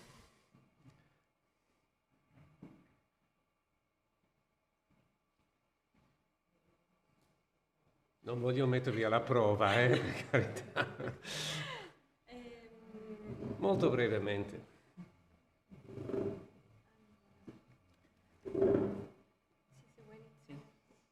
Allora, sì, sappiamo che i quadri di Solimena intanto facevano parte quasi di un iter formativo all'interno della bottega tiepolesca. Mi viene in mente per esempio l'autobiografia di Lorenzi, che è stato ospite chiaramente a Palazzo Baglioni, e lui dice che copiava appunto questi due quadri in Palazzo Baglioni, ma c'è anche il diario di Johann Bollinger che dice per l'appunto che dopo aver fatto il passaggio in bottega da Tiepolo era la seconda tappa assolutamente copiare i quadri solimeneschi, quindi assolutamente l'influenza dei quadri di Solimena nella pittura successiva del Settecento è assolutamente prominente, diciamo. Probabilmente sia addirittura proprio un suggerimento quasi come un suggerimento proprio di tappe di apprendistato di tutti questi pittori del Settecento. Un passaggio all'interno della bottega di Tiepolo, i quadri di Solimena. Almeno diciamo nella prima metà del secolo, sicuramente si vede anche nei disegni del giovane Tiepolo, per esempio, molto chiaramente. È un grande tema che magari non andiamo a sviscerare qui, diciamo, nei minuti che ci rimangono. Io direi, se voi siete d'accordo, che adesso chiamiamo il terzo intervento di questo pomeriggio di Arianna Candiago, e dopodiché faremo una piccola pausa, un pit stop, poi dopo la pausa l'ultima relazione con una breve discussione come abbiamo fatto adesso, e poi come vuoi tu, e poi facciamo quindi la pausa, la facciamo dopo queste due relazioni e non subito. Mettiamo il caffè e poi la tavola rotonda. Ottimissimo, mi sembra una buona idea. Ok, allora Arianna Candiago, formatasi in conservazione di beni culturali, giusto? Nel luglio dell'anno scorso ha fatto il dottorato di ricerca di storia dell'arte qui a Ca' Foscari, discutendo la tesi sì, tutto a posto? Discutendo la tesi dal titolo Girolamo Ascanio Molin nel suo Tempio Sacro a Minerva, e lei, Arianna, sta studiando soprattutto appunto collezionismo e dibattito intellettuale erudito fra 7 e 800, ma adesso un po' a sorpresa è assegnista presso il Dipartimento di Management e non di Storia dell'Arte, di Management all'Ateneo di Ca' Foscari. Arianna, a te la parola. Grazie mille, grazie professore e grazie agli organizzatori. Allora, il mio intervento di oggi si focalizza proprio sui dipinti del legato Molin, in particolare sulle opere del 6 e 700. Personaggio tanto noto quanto poco studiato, Girolamo Ascanio Molin rappresenta certamente una figura chiave nella storia delle gallerie dell'Accademia e un riferimento quasi obbligato qualora ci si appresti ad esaminare il loro patrimonio artistico. A questo poliedrico patrizio, celebre tra i contemporanei per la sua intensa attività politica, letteraria e soprattutto collezionistica, è infatti da associarsi un consistente legato che dal 1816 arricchisce il museo di ben 118 dipinti, molti dei quali di epoca 6 e settecentesca, su cui la critica si è andata raramente soffermando in termini sia collezionistici sia artistici. Noto soprattutto per le pregiate tavole dei primitivi e per alcuni pochi altri pezzi, il nucleo si componeva in realtà di un più ampio ventaglio di opere, riferibili non solo all'area veneziana e al periodo medievale, specchio di una complessità che fu purtroppo sminuita, se non ignorata, dagli studiosi, i quali preferirono analizzare pochi significativi esemplari nella loro singolarità, piuttosto che leggerli coralmente in riferimento al loro contesto d'origine e alla genesi del legato. Un atteggiamento questo che generò con tutta probabilità il fatto che la maggior parte dei dipinti fu per lungo tempo relegata nei depositi ed escluse da qualsivoglia forma di studio. Il legato nasceva infatti come il frutto di un'attenta selezione operata dall'allora conservatore dell'Accademia Pietro Edwards sulla collezione che Girolamo Ascanio aveva messo a disposizione della città di Venezia con il suo testamento del 24 febbraio 1813. In tale sede, dopo aver beneficiato la Biblioteca Reale di San Marco e il Liceo Convitto di Santa Caterina, rispettivamente delle collezioni grafiche antiquarie e del Gabinetto di Storia Naturale, Molin aveva infatti stabilito di lasciare iure legati all'Accademia Reale di Belle Arti, e qui cito, tutti i quadri di pittura, le statue, i bronzi che non fossero giudicati antichi ed altri oggetti puramente di arte, e specificatamente li quadri tutti di pittura che presso me esistono di antica scuola innanzi al tempo di Giovanni Bellino e fra i molti altri dal tempo di Giovanni Bellino in poi 60 siano di scuola veneziana, italiana o forestiera. A ben vedere era stato lo stesso Molin ad indicare il nome di Pietro Edwards per le operazioni di selezione e trasferimento delle opere dal Palazzo di Sistine all'ex complesso della Carità. Tra i due intercorreva infatti un profondo rapporto di amicizia, fatto di comuni interessi artistici e di una reciproca fiducia. Data la sua comprovata esperienza, più volte Edwards era stato interpellato per expertise su opere di dubbia attribuzione acquistate da Molin negli anni 90. E più tardi le eredi Caterina e Paolina lo avrebbero incaricato di supervisionare la stesura dei corposi inventari della collezione paterna, insieme a Jacopo Morelli e Antonio Maria Traversi. Su tali presupposti Edwards aveva dunque attinto alla Galleria Molin opere di diverse epoche e scuole, nell'ottica di integrare, laddove ancora lacunosa, la nascente pinacoteca, al tempo avente mera funzione didattica per gli allievi di pittura, scultura e architettura dell'istituto. In sintonia con i connevi sviluppi dell'insegnamento accademico, che auspicavano una formazione globale ed esaustiva, il conservatore si stava adoperando per garantire agli studenti una panoramica quanto più completa possibile delle maggiori scuole artistiche italiane e straniere, obiettivo che alla metà degli anni 10 sembrava ancora piuttosto distante.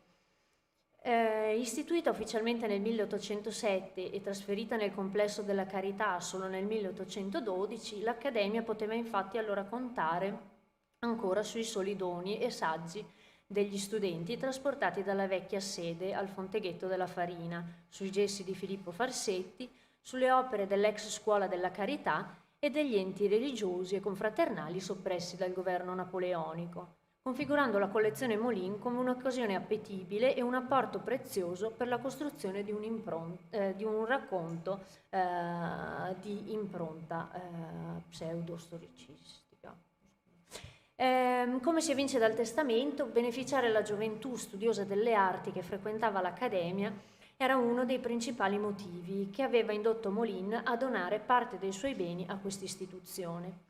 Un'idea, quella di garantire una finalità didattico-educativa alla sua collezione, che doveva affondare le radici in un progetto di più lunga data, approntato dal senatore già all'epoca della prima redazione del suo testamento, nel 1805.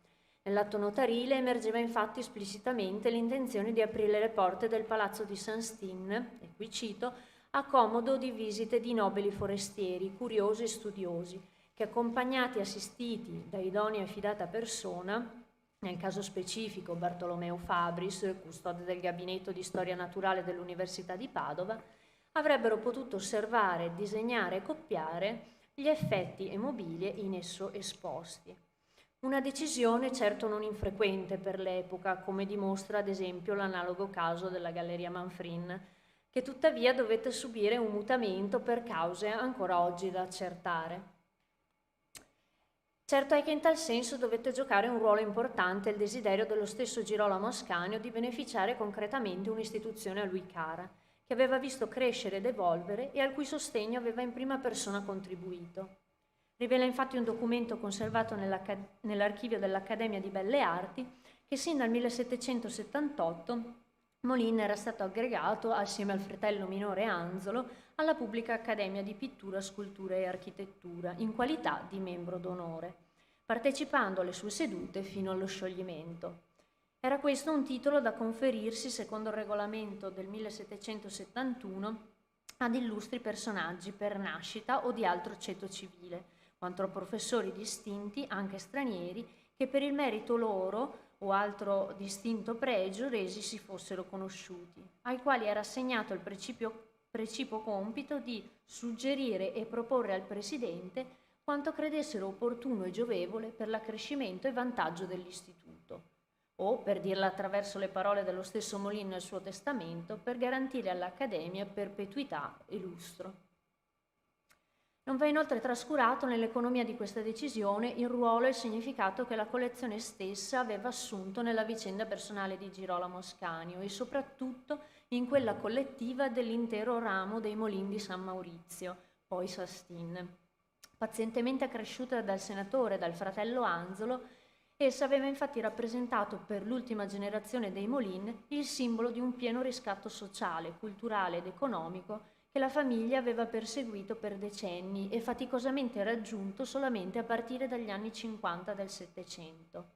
Casata piuttosto facoltosa e influente nel panorama marciano cinque primo seicentesco, Grazie a personaggi di spicco quali il procuratore Francesco I e l'ambasciatore Zuanne II, i Molin erano infatti incorsi dai primi decenni del XVI secolo in una grave quanto irreversibile crisi finanziaria e sociale a causa delle sconsiderate scelte di alcuni membri del casato.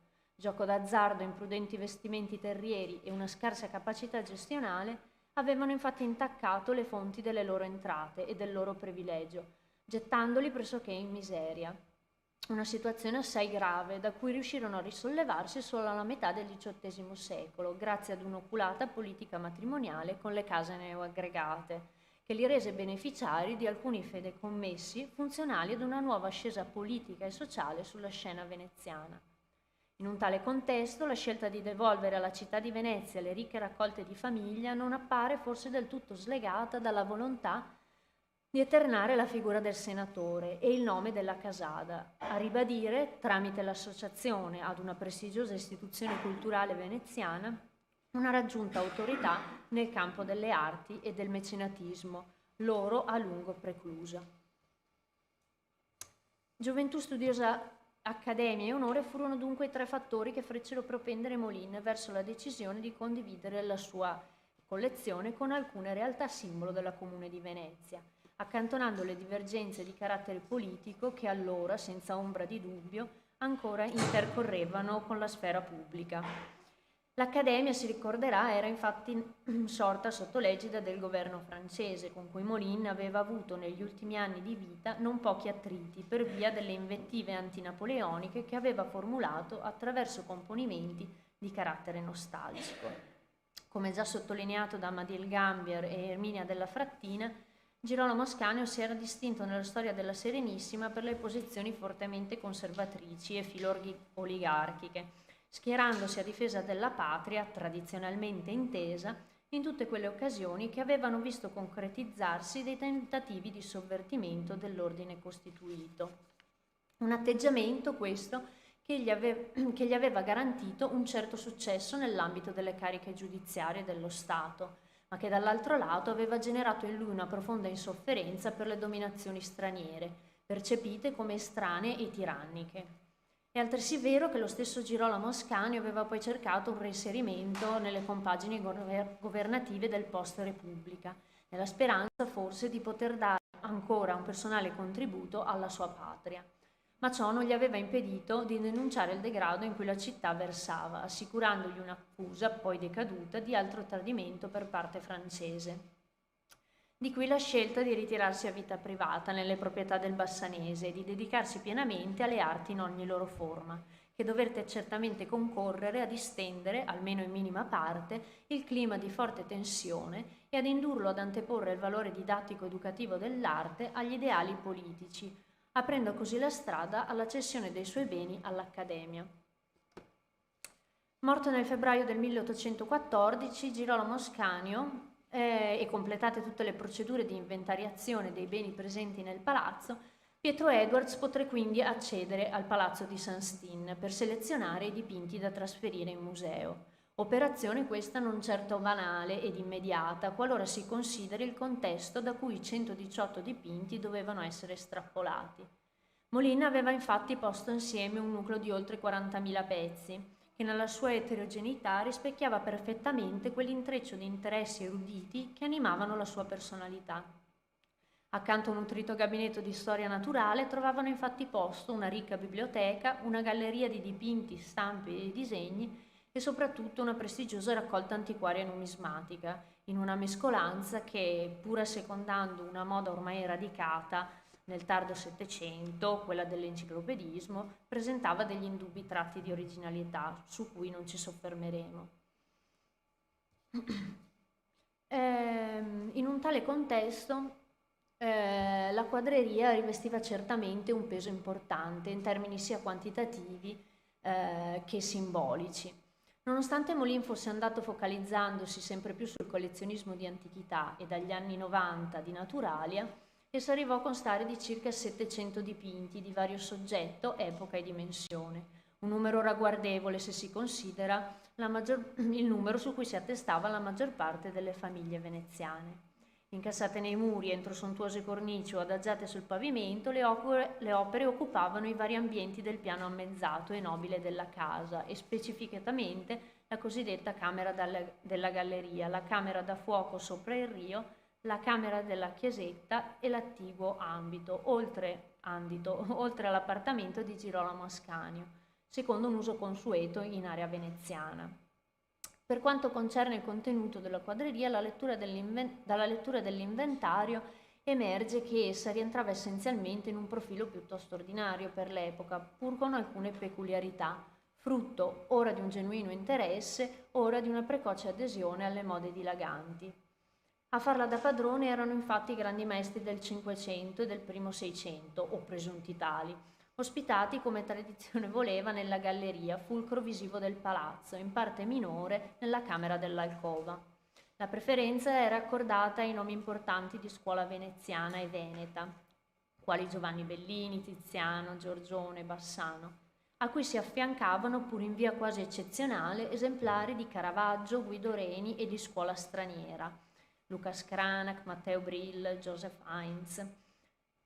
La qualità generale doveva comunque essere discreta, non certo ottima, poiché all'esame della critica le tele si rivelarono per la maggior parte opere di bottega o di scuola, se non copie eseguite da ignoti artisti.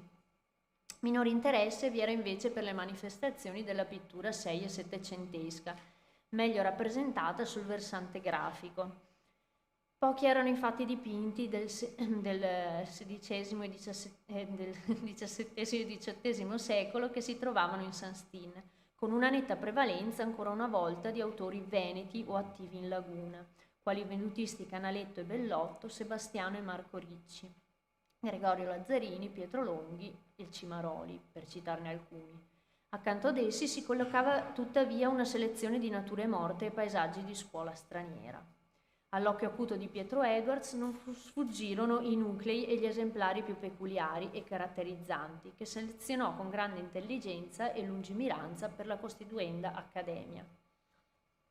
Tra le prime opere ad essere selezionate vi fu un pregevole gruppo di nature morte e paesaggi di pittori fiamminghi e olandesi del Seicento, che originariamente trovavano spazio tra la Camera delle Antichità, la Camera del Fuoco e l'attigua Camera Rossa al primo piano del palazzo, inframmezzate da dipinti di altro soggetto ed epoca, così come da bronzetti, marmi e piccoli oggetti di età antica.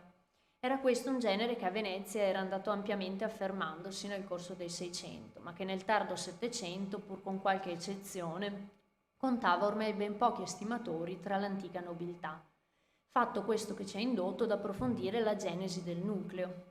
Rivela infatti lo studio incrociato delle fonti manoscritte che il gruppo di tele, tradizionalmente associato all'attività collezionistica di Girolamo Ascanio, afferiva invece in origine con tutta probabilità alle proprietà del fratello minore Anzolo, una figura oggi ancora molto sfuggente a causa di una seria carenza documentaria sul suo conto. Anzolo che sin dalla giovane età si era cimentato in una sua personale attività di raccolta. Accanto all'inventario dei beni del 1797, una lettera inviata da Girolamo Ascanio all'amico Tommaso Bizzi, pochi giorni dopo la morte del fratello, rivela che il lascito del defunto includeva, e qui cito, quadri in quantità straordinaria, ma per lo più di poco merito, eccezion fatta per i fiamminghi e i paesisti. Secondo le sue disposizioni testamentarie, tale opere avrebbero dovuto essere vendute dagli eredi, già sufficientemente agiati nella sua opinione, nell'ottica di devolvere il ricavato ai poveri della città. Una disposizione che evidentemente non venne rigidamente rispettata da Girolamo Ascanio, suo esecutore. La scarsità di documenti inerenti alla persona di Anzolo, epistolari in primis, impedisce ad oggi di risalire ai tempi e ai modi dell'originario acquisto di queste tele, lasciando dunque aperta la questione della loro provenienza. Certo è che esse non vennero ereditate dal padre Juan Girolamo, nel cui parco catalogo di dipinti non compaiono opere di tal genere.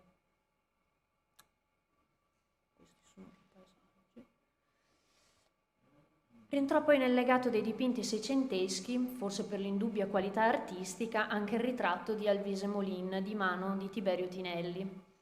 Secondo gli studi più recenti, la tela ritrarrebbe Alvise quondam Alessandro Molin, valente ambasciatore, tragicamente salito agli onori della cronaca per l'assassinio della moglie, e celebre collezionista, in virtù anche della cospicua eredità cedutagli dal doge Francesco Molin, suo avo.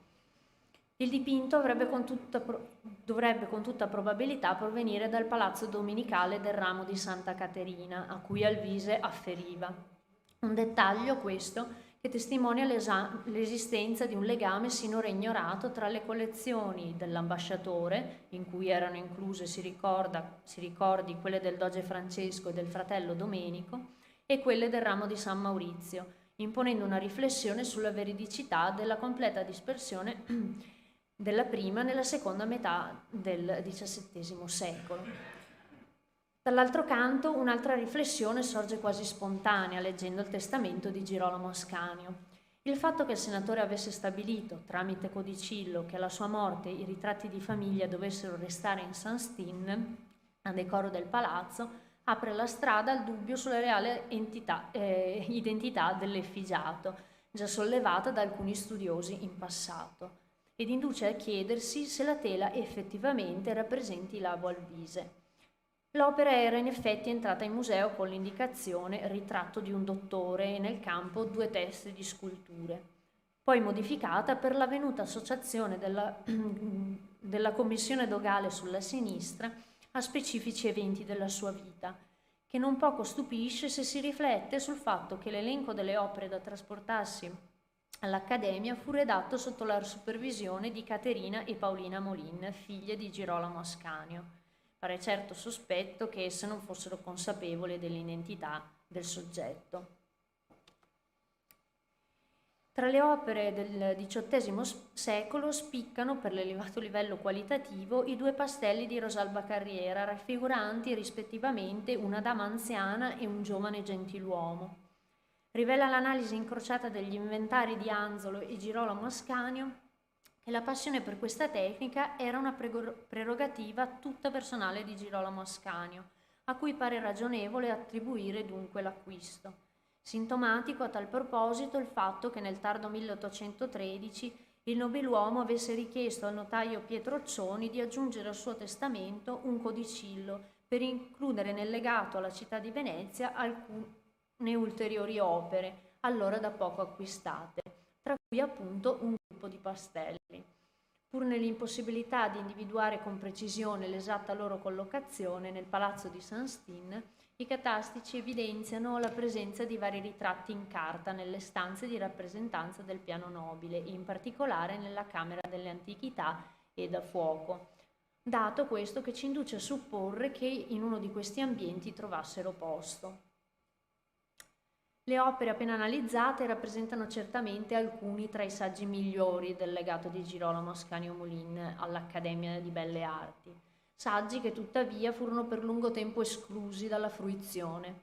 Giunte alle gallerie dell'Accademia nel 1816, le opere 6 e 700esche furono ben presto collocate nei depositi, per essere solo in parte inserite nelle salve nuovissime dopo l'ampliamento degli spazi espositivi negli anni 40 dell'Ottocento. Negli anni 20 del Novecento, gran parte delle tele di scuola straniera fu infine inviata alla Galleria Giorgio Franchetti alla Cadoro, dove ancora oggi trova sistemazione. Sorte diversa ebbero le tavole dei primitivi, che non mancarono di essere esposte nelle sale principali dell'ex Carità, attirando l'attenzione degli studiosi e influenzando la loro opinione in merito alla figura di Girolamo Ascanio. Sarà dunque opportuno riconoscere al nuovo allestimento delle sale al pian terreno delle gallerie dell'Accademia il merito di aver restituito al legato Molin quella poliedricità che gli era propria e che doveva costituire il valore aggiunto e altamente educativo per la gioventù studiosa delle arti. Ecco. Grazie.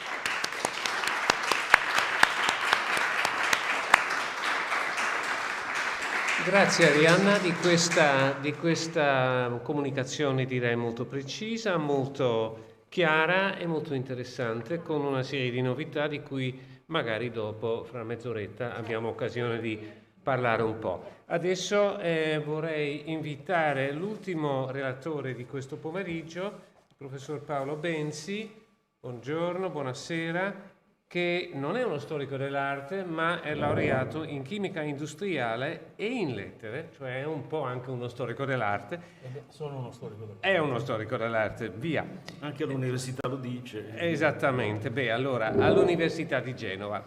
È stato docente di storia sociale dell'arte, di storia del restauro e di storia delle tecniche artistiche nell'Accademia Ligustica di Belle Arti di Genova, all'Università della Campania Luigi Vanvitelli e nell'Università di Genova. Ed è autore di alcuni significativi saggi sulla tecnica pittorica veneziana fra 6 e 700, fra 5 e 700 bisogna dire, e cito adesso solo il volume uscito nel 2002 dal titolo La vita del colore, tecniche dalla pittura veneta dal 500 al 700. Oggi, proprio in questa vena, parlerà del tema alcune osservazioni sulle tecniche della pittura in Veneto nel 600. A lei la parola. Grazie. No, vorrei sapere dov'è la mia presentazione. Oh, un piccolo problema. Piccolo dettaglio.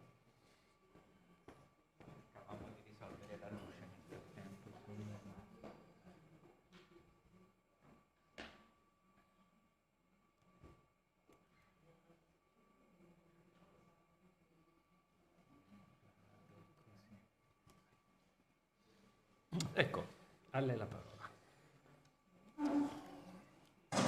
Grazie. Allora, direi che ringrazio della presentazione, ringrazio dell'invito a questo interessantissimo convegno e direi che possiamo andare subito in medias res. Premetto solo una cosa, che qui farò alcune osservazioni perché l'argomento è vastissimo e ovviamente poi spero di trattarlo meglio in sede della scrittura e magari anche tra un po' di fronte alle opere. Che cosa hanno in comune questi due dipinti? Allora, ci troviamo di fronte alla caduta di Saulo della prima versione, caduta di Saulo di Caravaggio della collezione Odescalchi, e il battesimo di Cristo di Poussin. E cosa hanno in comune? Sono tutte e due fatte su legno di cipresso. E non dimentichiamoci che nel 600 si usavano ancora in diversi casi opere su tavola, non solo su tela o su rame. E la cosa interessante è che entrambi questi quadri hanno alle spalle un documento, cioè nel caso di Caravaggio è il contratto, in cui si dice esplicitamente che la prima versione delle due opere della Cappella di Santa Maria Maggiore a Roma devono essere su legno di cipresso. Per Poussin c'è una lettera di Poussin al committente dell'opera in cui spiega che la farà su legno di cipresso. Questo è molto strano. Per due motivi. Primo, perché il legno di cipresso è un legno piuttosto raro in pittura. E secondo, perché Poussin deve spendere delle parole per spiegare che lo farà su legno di cipresso. In genere i pittori non dicono mai ai committenti quale sarà la tecnica esatta, quindi ci deve essere qualcosa dietro. Come ci colleghiamo a Venezia? Ci colleghiamo a Venezia perché nell'inventario della collezione di Giovanni Nani, già resa noto da qualche anno, c'erano ben 9 quadri su tavola di cipresso, cioè la più alta concentrazione che io abbia mai visto di questo tipo di supporto.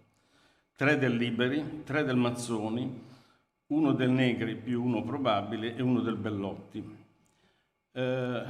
Chi era Giovanni Nani? Allora, Giovanni Nani è un personaggio molto interessante della Venezia del 600. Se Linda Borea me lo conferma, era l'eccellenza del libro di Boschini, no?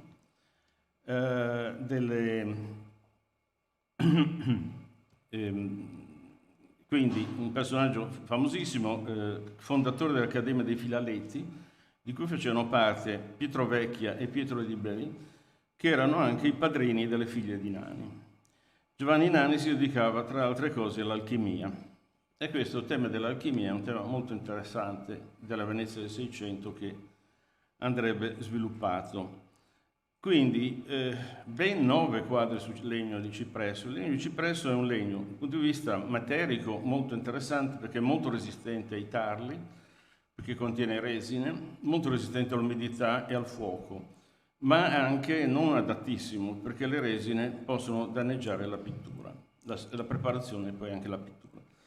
C'è forse qualcosa di simbolico nell'uso del legno di cipresso. Qui possiamo solo accennare al fatto che è un legno sacro, è uno dei 4 legni sacri della cristianità. E già nell'antichità era legato all'idea dell'eternità, no? Che poi si è trasmessa nei cimiteri, l'uso del cipresso nei cimiteri. Perché, per esempio, il trono di Giove era di cipresso e la clava di Ercole era di legno di cipresso. Marino parla della favola di Ciparisso che dà il nome poi al cipresso, quindi era un argomento abbastanza di attualità nel Seicento, non solo veneziano. Ecco, questo è il palazzo di Giovanni Nani a San Trovaso, di fronte alla chiesa di San Trovaso. E, quindi possiamo collegarci a questo presunto autoritratto di Tiziano che invece dal Pozzolo ha spiegato essere un quadro di Pietro Vecchia che imita Tiziano. Sappiamo Vecchia imitava Giorgione e Tiziano. E non questo è su tela, è a Washington, però nell'elenco che lo stesso Vecchia fa dei suoi quadri, lui dice che possedeva un autoritratto di Tiziano in tondo su legno di cipresso. Quindi, di nuovamente, l'idea del legno di cipresso torna fuori nelle collezioni veneziane del Seicento. Un accenno, quindi, questa è un'introduzione sui supporti, un supporto insolito e secondo me interessante che andrebbe studiato, sia perché, voglio dire, l'aspetto materico di conservazione e quello simbolico non contrastano fra di loro, anzi si rafforzano fra di loro in qualche modo, no? Cioè uno non esclude l'altro, no? Molto probabilmente. Ecco, le fonti. Voglio almeno accennare a questa fonte perché è veramente poco nota. Cioè il prodromo all'arte maestra del gesuita Francesco Lana. Come fonti sulle tecniche, sul modo di lavorare dei pittori veneziani del Seicento, ovviamente abbiamo i testi di Boschini, abbiamo il manoscritto di Volpato, pubblicato dalla Merrifield nell'Ottocento. Molto meno noto è questo libro, che è una specie di enciclopedia.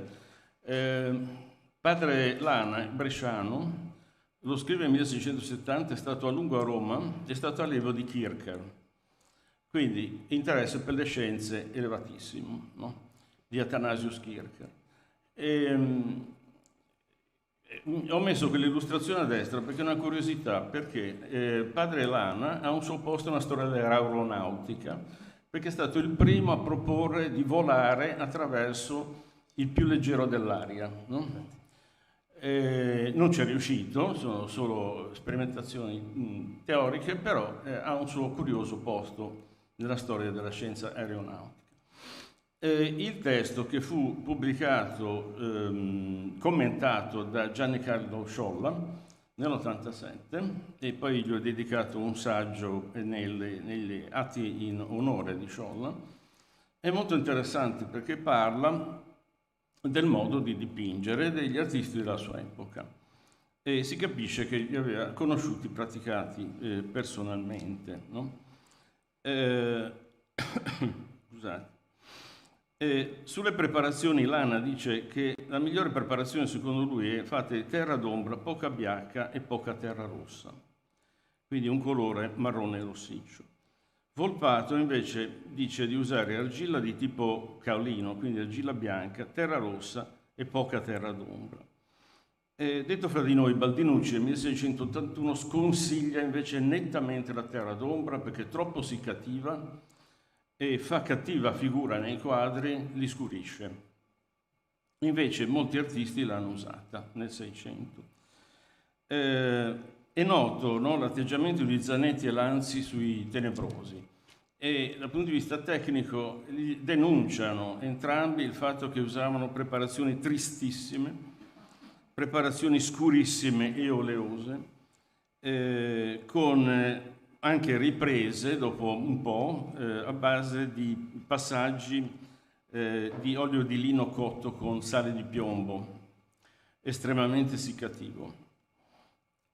Ma sono veramente così tristi e così scure le preparazioni dei tenebrosi?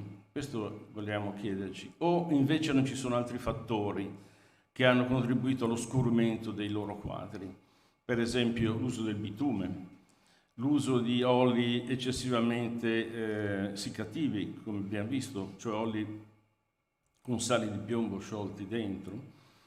Perché in realtà molti dei tenebrosi usano preparazioni più rossicce che marroni scure, no? Quindi queste sono opinioni interessanti che andrebbero verificate con le analisi. Qualche analisi è stata fatta, per esempio, questa coppia di quadri, scusate, la bocca come la carta vetrata, più o meno, c'è mica... L'ho monitorato io tutto il tempo. Ah, bravo. No, perché sennò tra un po' sono ridotto un fantozzi.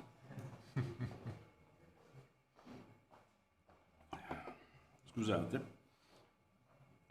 Questa coppia di tele del Mazzoni, una delle due è in mostra, questa mi sembra, la disputa, e l'altra è la disputa di Santa Caterina e lo sposalizio mistico di Santa Caterina, sono state analizzate anni fa da Stefano Volpin e le preparazioni sono un po' diverse l'una dall'altra, perché in una la preparazione è più rosso-bruna, nell'altra invece più decisamente scura, come vedremo.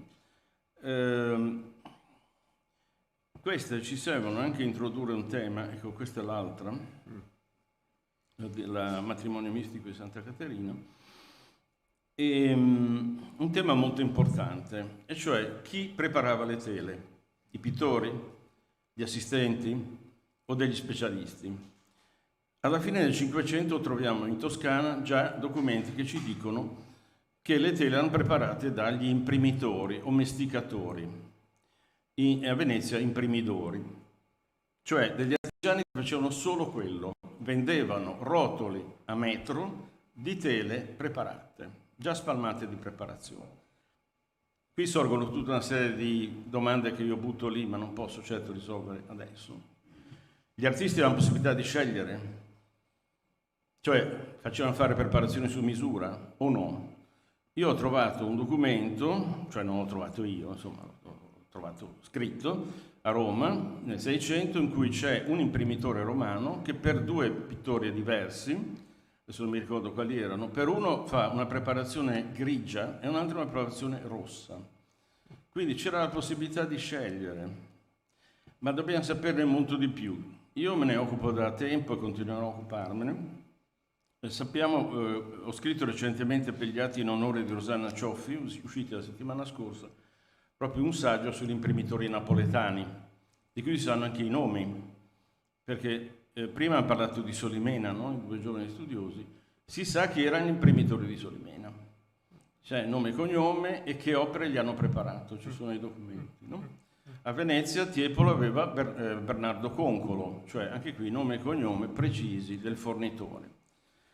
Quindi tutta una serie di domande si pongono, gli artisti potevano scegliere, come dicevo prima, oppure c'è una preparazione standard. Allora, cosa faceva l'artista? Interveniva in seconda istanza con delle imprimiture colorate, come fa Canaletto e Tiepolo, che mettono sempre imprimiture per raffreddare il bolo rosso veneziano, il famoso bolo rosso veneziano del Settecento, che qua non compare ancora, perché il bolo rosso si configura per la presenza di biacca e di minio, che lo distingue dalle altre preparazioni rossicce che ci sono in giro per l'Italia, no?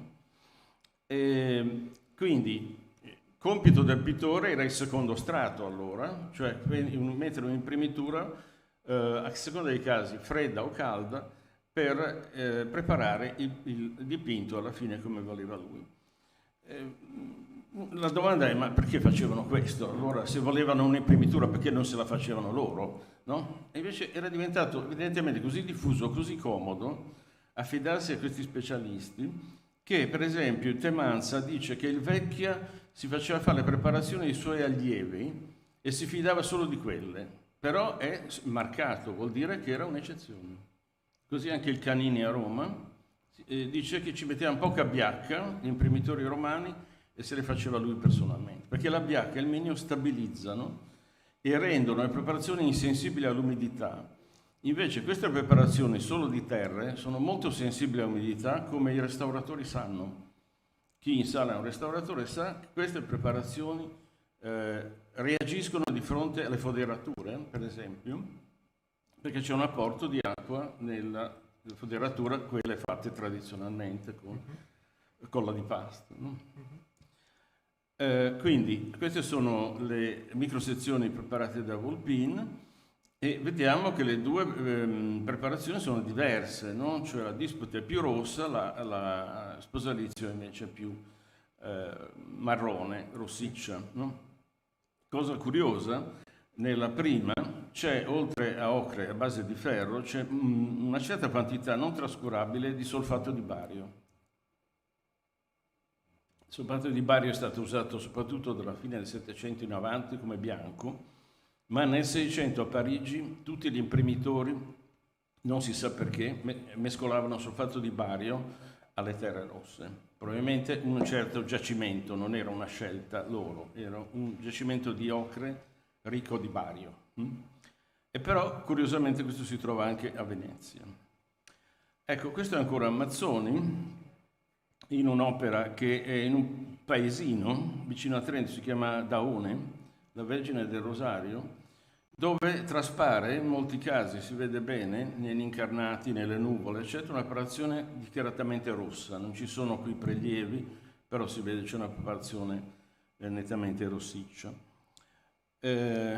Invece questa strepitosa annunciazione di Mazzoni, che è un quadro secondo me incredibile, in cui c'è questo angelo che danza nella luce con delle vesti che sembrano fiamme o schiuma del mare, no? È un capolavoro assoluto.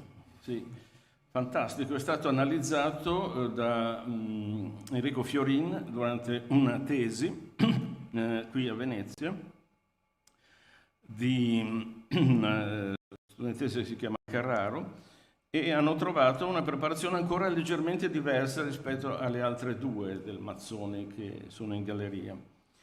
E Mazzoni metteva spesso imprimiture locali o chiare oscure su questo tipo di preparazioni. Cosa interessante, ci sono nei quadri che abbiamo visto di Mazzoni 3 blu diversi. Qui oltremare, si vede bene nella veste della Vergine. Nella disputa nella disputa lo smaltino, e nel matrimonio mistico di Santa Caterina uno strano colore organico azzurro non chiaramente identificato, una specie di lacca azzurra, che forse è indaco, forse è estratto di legno di campeggio, che stava arrivando dal Sud America in quel momento. Ecco, studiosi russi hanno identificato in un dipinto di Regnier, che è nell'ex Unione Sovietica, una lacca azzurra molto simile a quella trovata in Mazzoni. Questo quadro è stato parzialmente analizzato qualche anno fa, questo è in galleria, giusto? L'Annunciazione di Regnier. Sono state fatte alcune analisi mirate e non si è trovata questa lacca azzurra. Qui probabilmente questo è oltremare, no? Questo dell'angelo. Invece il cielo, che è diventato azzurro beige verde, c'è smaltino. Lo smaltino è un vetro di cobalto che tende sempre purtroppo ad olio ad alterarsi e tende verso questi toni beige molto brutti, molto devastanti da un punto di vista cromatico. Allora, qui li abbiamo già visti in realtà i bellissimi bellissime opere mitologiche di Maffei, che hanno una preparazione rossiccia, non ci sono state però prelievi, sono stati studiati e restaurati qualche anno fa, e la preparazione rossiccia emerge, usata proprio esplicitamente a vista come un mezzotono. Questo succede abbastanza spesso nel Seicento veneziano. Dicevo, il minio che costituisce il bolo veneziano, quando compare, ci sono alcuni esempi stranamente non in Veneto, ma in Lombardia, nel Cinquecento, poi compare in Bassano, compare in un quadro di Fra Semplice da Verona e diventerà invece di uso comune nel Settecento. Questo quadro che vi mostro, ecco qui di nuovo potete vedere la preparazione rossa come mezzotono degli incarnati. Ecco, questo è stato oggetto di una recentissima mostra a Vicenza. Sono un quadro di Carpioni e un quadro di Maffei che erano stati rubati e ritrovati pochi anni fa per un oratorio di Vicenza, e qui le analisi hanno trovato il minio nella preparazione, una preparazione rosso-arancione, perché il minio dà sempre sfumature arancioni alle preparazioni, e quindi Maffei è uno dei primi a Venezia a usare questo che verrà poi chiamato il bolo veneziano. Un altro che ha usato abbastanza precocemente il minio nella preparazione è Baschenis, di cui c'è un quadro in galleria, giusto? No? Grande natura morta, non mi risulta però analizzata. Ecco, lo Strozzi. Allora, questo quadro io l'ho avuto il piacere, il privilegio di averlo sotto gli occhi per 40 anni, perché è la stupenda deposizione di Cristo della Ligustica di Genova, dell'Accademia Ligustica di Genova, un capolavoro assoluto. E io ho fatto le analisi su questo personalmente, avevo un laboratorio di analisi in accademia, no? Sono state fatte diverse analisi a Genova sui genovesi, Strozzi compreso, il Dipartimento di Chimica, io che vi parlo, recentemente Michela Fasce, e poi altri studi tecnici per la mostra di cui ci ha parlato Anna Orlando stamattina su Strozzi. Ecco, si potrebbe parlare per ore della pennellata di Strozzi. Cioè la preparazione qua è di un beige rossiccio non troppo forte, no? Non è molto scura qua. Ecco, l'azzurro non è oltremare, ma è azzurrite. Spero che si veda, sì. Cioè sto puntando o una mia illusione? Sì. Si vede la manina? C'è la manina, bene, bene. E quindi queste azzurrite, che tiene un po' il verde, e questo è minio, questo sulla veste della Maddalena è minio, abbastanza raro come pigmento usato da solo, così. E qua c'è del bitume nella spugna che contiene le resine per l'imbalsamazione poi di Cristo, no? E qua la pennellata di Strozzi in queste opere genovesi è una pennellata incredibile, cioè guizzante, spumosa, come strappata, no? Faccio vedere una foto, purtroppo in bianco e nero, ma credo molto significativa, di un dettaglio del Sant'Agostino lava i piedi a Cristo in veste di pellegrino, sempre dell'Accademia Ligustica, dove si vedono queste strepitose, proprio il segno del pennello si può vedere quasi filo per filo, pelo per pelo, come è fatto il pennello, quanto è largo, eccetera, che lui, come mi hanno spiegato i miei colleghi dell'Accademia, lo faceva, metteva la pasta del colore e poi trascinava col pennello secco, asciutto, la trascinava e gli faceva fare tutti i giri che voleva, no?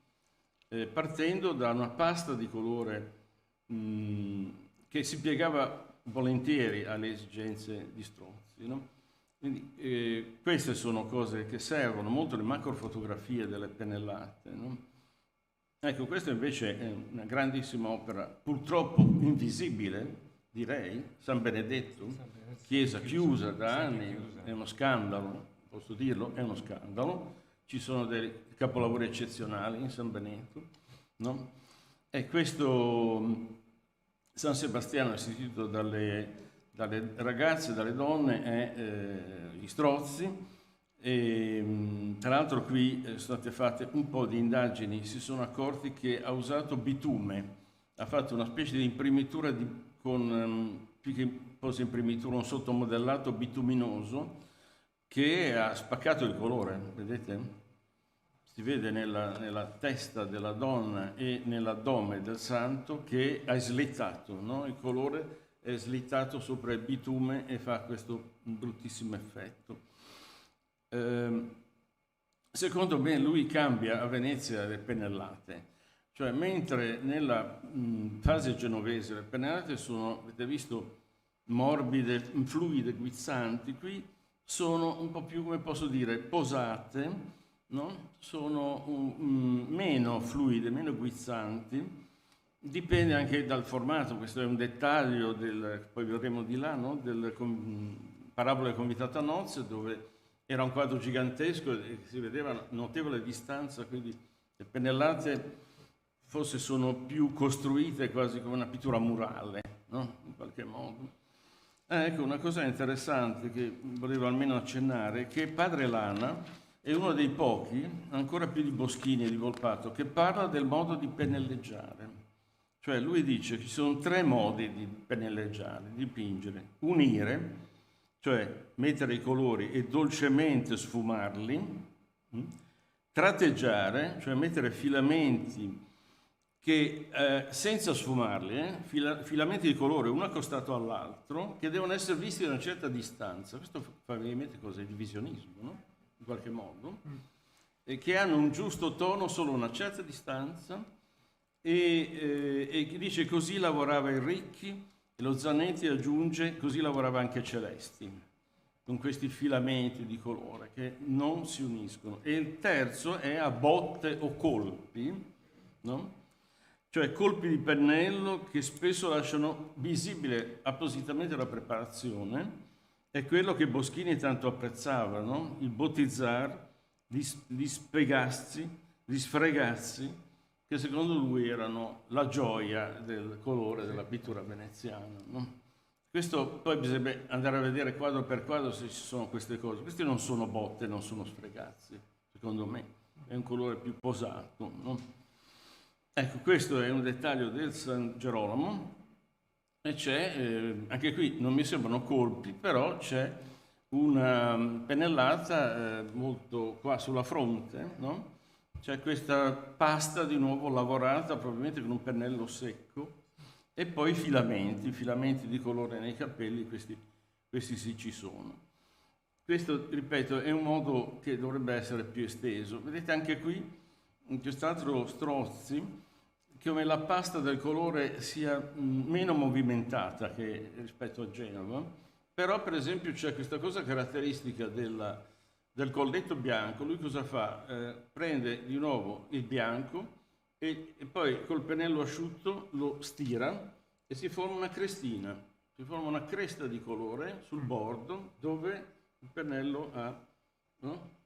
C'è un eccesso di colore, proprio una crestina di colore qua. In questo punto qui ci siamo capiti, no? Che ore sono? Lei ha ancora 5 minuti. Non ce la facciamo. Questo lo mostro, è già stato mostrato, questo bellissimo ritratto che è a Washington, perché le analisi che hanno fatto a Washington hanno mostrato che Strozzi, stranamente, a Genova non lo fa a Venezia, usa lo smaltino. Nella veste del cardinale era più violacea e adesso sembra verde. Perché? Perché lo smaltino si è alterato, è diventato giallognolo, verdino, e ha alterato tutto il tono della veste. Strano perché lo smaltino era tipico di Venezia, è un vetro macinato, cosa c'è di più tipicamente veneziano di un vetro macinato, no? E usa anche dei gialli a base di vetro, un po' diversi di quelli che lui usava a Genova, no?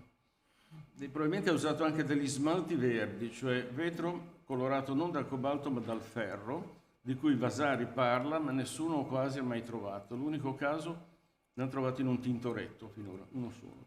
E poi in Strozzi l'hanno trovato. Ecco, questo è interessante, in una tesi è stata fatta anni fa sui colori dello Strozzi. Vabbè, questo è un esempio del tenebroso tra i più tenebrosi, assieme allo Zanchi, cioè Langetti, no?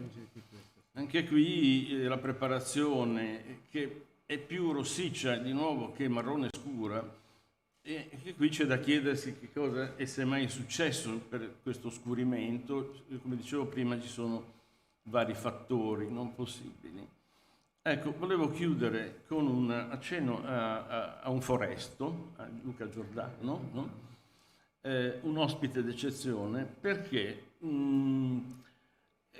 questo è stato restaurato per l'occasione.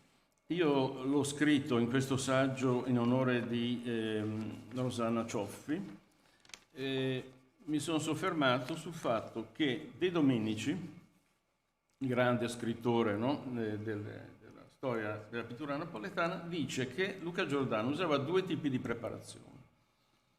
Gessosa, quindi chiara, per le tele normali, al modo di Paolo Veronese che egli tanto amava.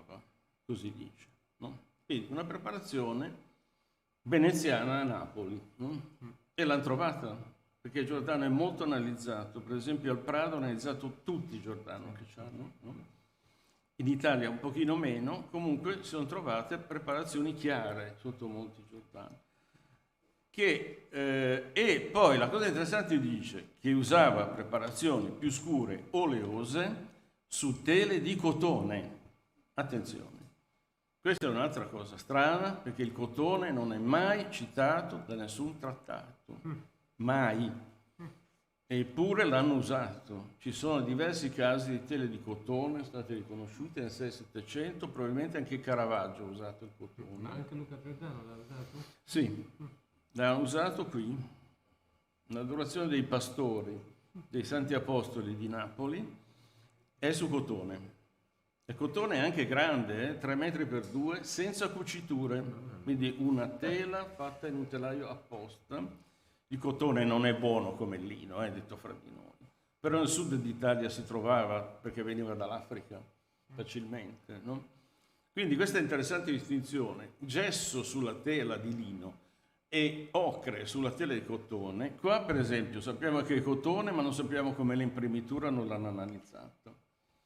Mi chiedo se si potesse dare un'occhiatina alla tela di Giordano e magari un pezzettino di tela.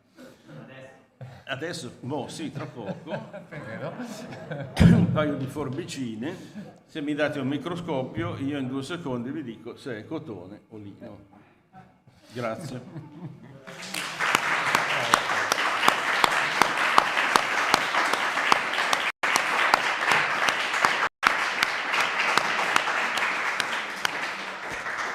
Grande applauso per questo ricchissimo intervento del collega Paolo Benzi. Grazie. Che in tutti i sensi, insomma, è stato un po' fuoco d'artificio, perché ha parlato un po' di tutto, non solo di tecnica, ma anche con esternazioni, direi quasi liriche, su artisti che noi tutti amiamo tanto, come Strozzi, come Maffei. Siamo tutti d'accordo su questo. E personalmente devo dire che lei mi ha conquistato, perché ha citato Lana. Io sono un appassionato di storia dell'aviazione, per cui Lana per me è un personaggio assolutamente fondamentale, anche per altri motivi. Anche i chimici sanno essere lirici, no?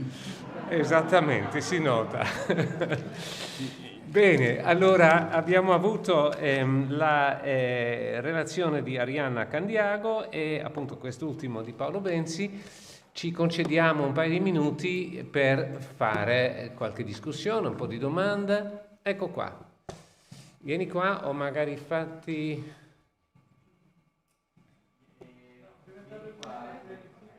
La domanda per chi? Ok. Buonasera. Puoi usare quelli così ti registrano in streaming. Ecco qua. No, i 2 del tavolo. Adesso è in mezzo. Benissimo. Buonasera. Dall'alto della sua esperienza volevo chiedere un'opinione o se ha qualche informazione rispetto a una tematica quasi del tutto sconosciuta, che è la pittura su vetro a Venezia. Recentemente ho trovato nella corrispondenza di John Strange a Giovanni Maria Sasso una lista di opere destinate alla spedizione in Inghilterra, dove appunto erano destinate ad una vendita, in cui compaiono 2 dipinti su vetro di Giovanni Grevenbroich. E lo Strange è molto in apprensione perché dice che spesso questi dipinti vanno rotti e quindi si raccomanda al Sasso di fare attenzione. Volevo chiederle, questo ci dà sicuramente una base di ragionamento, che anche pittori comunque che non sono proprio artigiani, documentato dipingono su vetro. Inoltre circolano anche a livello museale parecchi esemplari su questo medium. E quindi volevo qualche suggestione, qualche indicazione, magari preziosa, sicuramente utile. Beh, magari ne parliamo separata sede. Comunque un suggerimento a tutti quelli che vengono a fare domande è meglio che dicano chi sono. Scusate. Usurpa un po' il territorio di oggi, Federica Spadotto, storica dell'arte del Settecento veneziano, specialista paesaggi e vedute, per questo parlo di Grevenbroich. Ok, bene, bene. Ma allora, circolavano molti io ho fatto una lezione su questo all'Istituto Veneto per i Beni Culturali recentemente, in un corso sul restauro del vetro. Ho fatto una lezione che si intitolava Il vetro in pittura, pittura su vetro, no? Cioè come il vetro viene usato. E effettivamente a Venezia c'era persone che dipingevano su vetro, al Museo di Murano ci sono esemplari di pittura su vetro, però il principe assoluto della pittura su vetro del Seicento era Giordano. Giordano ha avuto una grande produzione di pittura su vetro, alcuni si sono mantenuti fino a noi, per esempio a Torino, a Palazzo Madama, hanno una strepitosa collezione di vetri dipinti, la più bella d'Italia, sia di vetri dorati e graffiti che vetri dipinti, e alcuni sono di Giordano. E ci sono i documenti in cui Giordano proprio prende allievi per insegnargli specificatamente la pittura su vetro, che era in genere destinata a decorare mobili. Cioè decoravano i cassetti dei mobili oppure stipi, portagioielli, cose preziose. Nel passato uno che mi ha segnalato il mio caro collega Riccardo Lattuada, che è un grande esperto di Giordano, è bellissimo, il mercato antiquario anni fa con Perseo eccetera, però la produzione veneziana andrebbe studiata di più, ovviamente. Non è, adesso intanto per mettermi un attimo in questa discussione, non è il caso, un punto di domanda perché non è una cosa che ho studiato molto, però mi pare che la pittura su vetra è una specialità che nel Cinquecento era piuttosto d'oltralpe, tedesca, svizzera, se mi ricordo bene ci sono degli oggetti. Sì, ci sono. Giusto? Ci sono in Francia anche. Ma soprattutto nell'area tedesca, di lingua tedesca. Bisogna vedere anche come sono sì, fatti, infatti. perché è una tecnica complicatissima. Sì, perché alla rovescia dietro, infatti. Alcuni no, alcuni sono a rovescio, altri dritti. Infatti. Bene, grazie. Altre domande? Lo sapevo, vieni dai. Ti ho visto scrivere, quindi...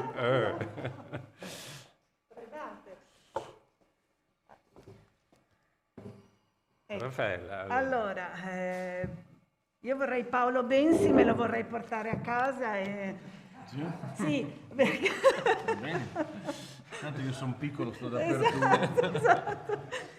E vorrei che salisse con me sulla scala domani. No. Soffro terribilmente di vertigini. No, allora noto che non sono mai riuscito a vedere i cantieri perché non posso salire. Allora, la domanda, via. Allora, hai detto delle cose meravigliose e la prima, la tavola di cipresso, la trovo stupenda. E mi chiedevo da ormai 3 decenni come mai il povero Fetti dipinge tutte quelle meravigliose parabole su Pioppo. Mi sono fatta solo quest'idea che a Mantova c'era solo il Pioppo. No, però era il più diffuso di tutti. Il più diffuso, però è anche piuttosto debole come legno, no? No, alla fine è il meno peggio di tutti. Tutti i legni hanno dei difetti. Il Pioppo ha meno difetti di altri, cioè costa meno, resiste abbastanza bene, è un legno che si lavora bene. Non resiste tanto ai tarli, ai tarli gli piace assai. Esatto. Ai tarli non gli piacerebbe per esempio il castagno, ma il castagno contiene i tannini possono sporcare la pittura, quindi i legni resinosi andavano bene da una parte e tenevano lontani gli insetti, ma dall'altra potevano fare delle alterazioni. nella pittura. No? Quindi insomma abbastanza il normale. noce per esempio era molto apprezzato, però costava. Costava questo. Sì, questo sì.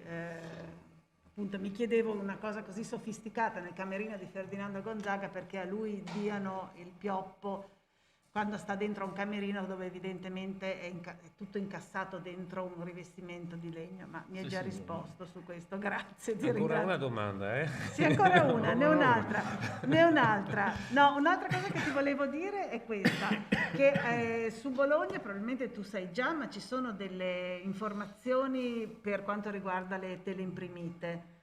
Bologna? Sì. Guercino dice che Reni si fa fare le tele già imprimite, le compra e dice anche da chi, e lui dice invece no, io no, perché quelle sono orribili, io le facciamo in casa, loro facevano tutto, avevano questo stile autarchico, lui e i suoi parenti. Esatto, no, diceva le comprava, le faceva fare da un imprimitore a Bologna. Quindi questo grazie, sì, questo sì, te lo passo, basta. Ok, benissimo. Basta. La seconda domanda magari fai anche quando facciamo il giro, perché abbiamo tante cose. Ma io vorrei fare anche una domanda ad Arianna della sua conferenza. Da buon olandese ovviamente a me è sempre affascinato questo reparto neerlandese così magnifico della collezione Ascanio Molin.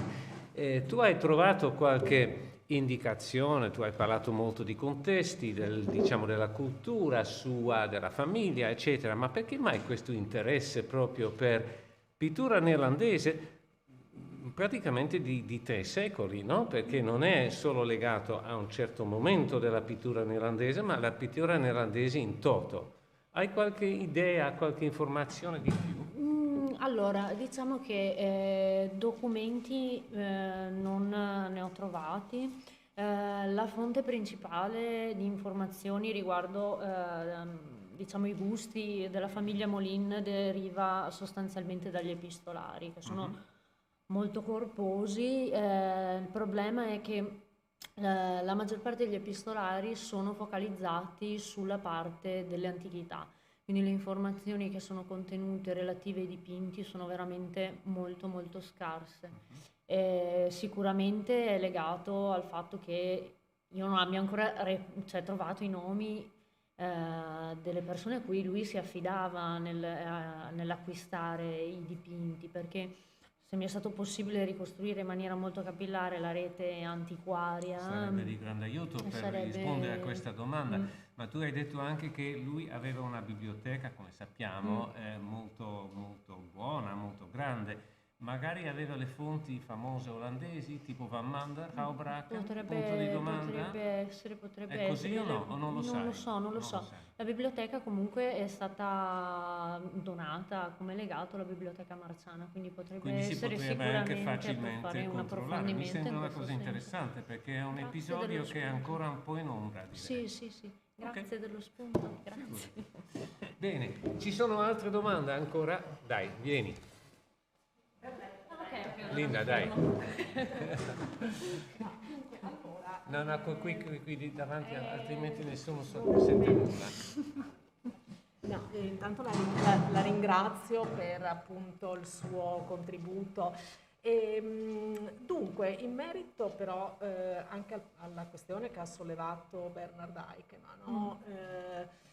Lei ha parlato di consulenti, di persone che comunque eccetera, nominando Edwards, che è un po' questa specie di nume tutelare ingombrante che ci troviamo per noi che studiamo appunto questi argomenti tra fine 7 e primi 8. Però Edwards era, da quello che anche così ha raccolto Enrico Noè negli anni eccetera, poco sensibile alla pittura del Seicento. Okay. Allora la domanda, siccome aiuta anche Manfrin eccetera, no? La domanda è quanto Edwards può aver pesato in certe scelte di opere del Seicento e quanto per esempio le attribuzioni che lei ha trovato negli inventari del legato corrispondono oggi alle attribuzioni moderne e quanto le carte del legato le consentono di verificare un po' anche le corrispondenze, no? Perché lei prima ha parlato anche dell'identità di Alvise Molin, che forse non è Alvise, però a 1 secolo e mezzo di distanza le nipoti forse non sapevano più chi poteva essere questo avo, cioè io non so, mi dimentico molto facilmente anche di cose più recenti, no? Ecco, forse, però mi interessava appunto capire un po' lei che idea si era fatta, ecco, anche del ruolo di Edwards in tutta questa vicenda, perché come dire, la sua attività di restauratore è ben nota, però ci sfuggono ancora queste dinamiche sue di appunto consulente, acquirente, che cosa lo spinge un po' in qualche modo, no? E poi nulla su Angelo Molin, no, di documenti ce n'è. Io avevo dato una tesi di laurea su questo legato un po' di anni fa, la metto in contatto con la studiosa e vedi quanto è utile un convegno come questo. No, ma la tesi c'era, credo, forse anche qua alle gallerie dell'Accademia da qualche parte, e quindi magari vi potete confrontare. Insomma. Benissimo. Allora, una brevissima risposta. Una brevissima risposta. E poi andiamo a prendere il caffè. Allora. Grazie per i suggerimenti. La figura mi ritrovo un po' nell'osservazione che lei ha avanzato, nel senso che negli anni Pietro Edwards con Molin è molto presente per la parte dei primitivi. In questo senso loro interagiscono anche appunto con le questioni delle firme che sono state apposte, eccetera, eccetera. Quindi lui compare in questo senso. Effettivamente non ci sono dati che facciano, che mettano in evidenza la questione di uno specifico interessamento verso le nature morte, quindi sarebbe proprio... Sì, più ampio, sì, certo, assolutamente. Quindi secondo me appunto Edwards era sicuramente è stata una sua idea quella di trasportare i primitivi, per il resto però non ci sono documenti, almeno non li ho ancora trovati, sicuramente ci saranno. Comunque è una collezione che ha qualcosa come una sorta di Wunderkammer nel Settecento, no? Che non è un'idea idiota, perché c'è questa studiosa americana Barbara Stafford che sostiene che l'idea del Wunderkammer si estende fino al Settecento, che non è un fenomeno solo del 5 e 600, ma anche in pieno illuminismo si può parlare di Wunderkammer, cioè questa stessa idea di una collezione universalistica. E forse è anche il caso magari di vedere in questo contesto l'ecletticismo, fra virgolette, di questa collezione. Okay. Bene. Posso dire ancora una cosa? Certo, naturale. No, a proposito dei chimici lirici, volevo una cosa brevissima, mi sembra simpatica. Alla fine dell'Ottocento c'erano discussioni tra i chimici sulla come era fatta la molecola del benzene. Il benzene sono 6 atomi di carbonio e si spaccavano il cervello a capire com'era questa importantissima sostanza. Un chimico che si chiama Kekulé, tedesco, una notte sognò 6 scimmie che si tenevano per la coda e giravano. Il benzene è una formula così, è un esagono perfetto, ok? E quindi ha una struttura circolare chiusa, no? Poi Kekulé andò a un convegno e gli presentò il risultato di questo suo ricerca, nata da un sogno, e disse: signori, impariamo a sognare, troveremo la verità.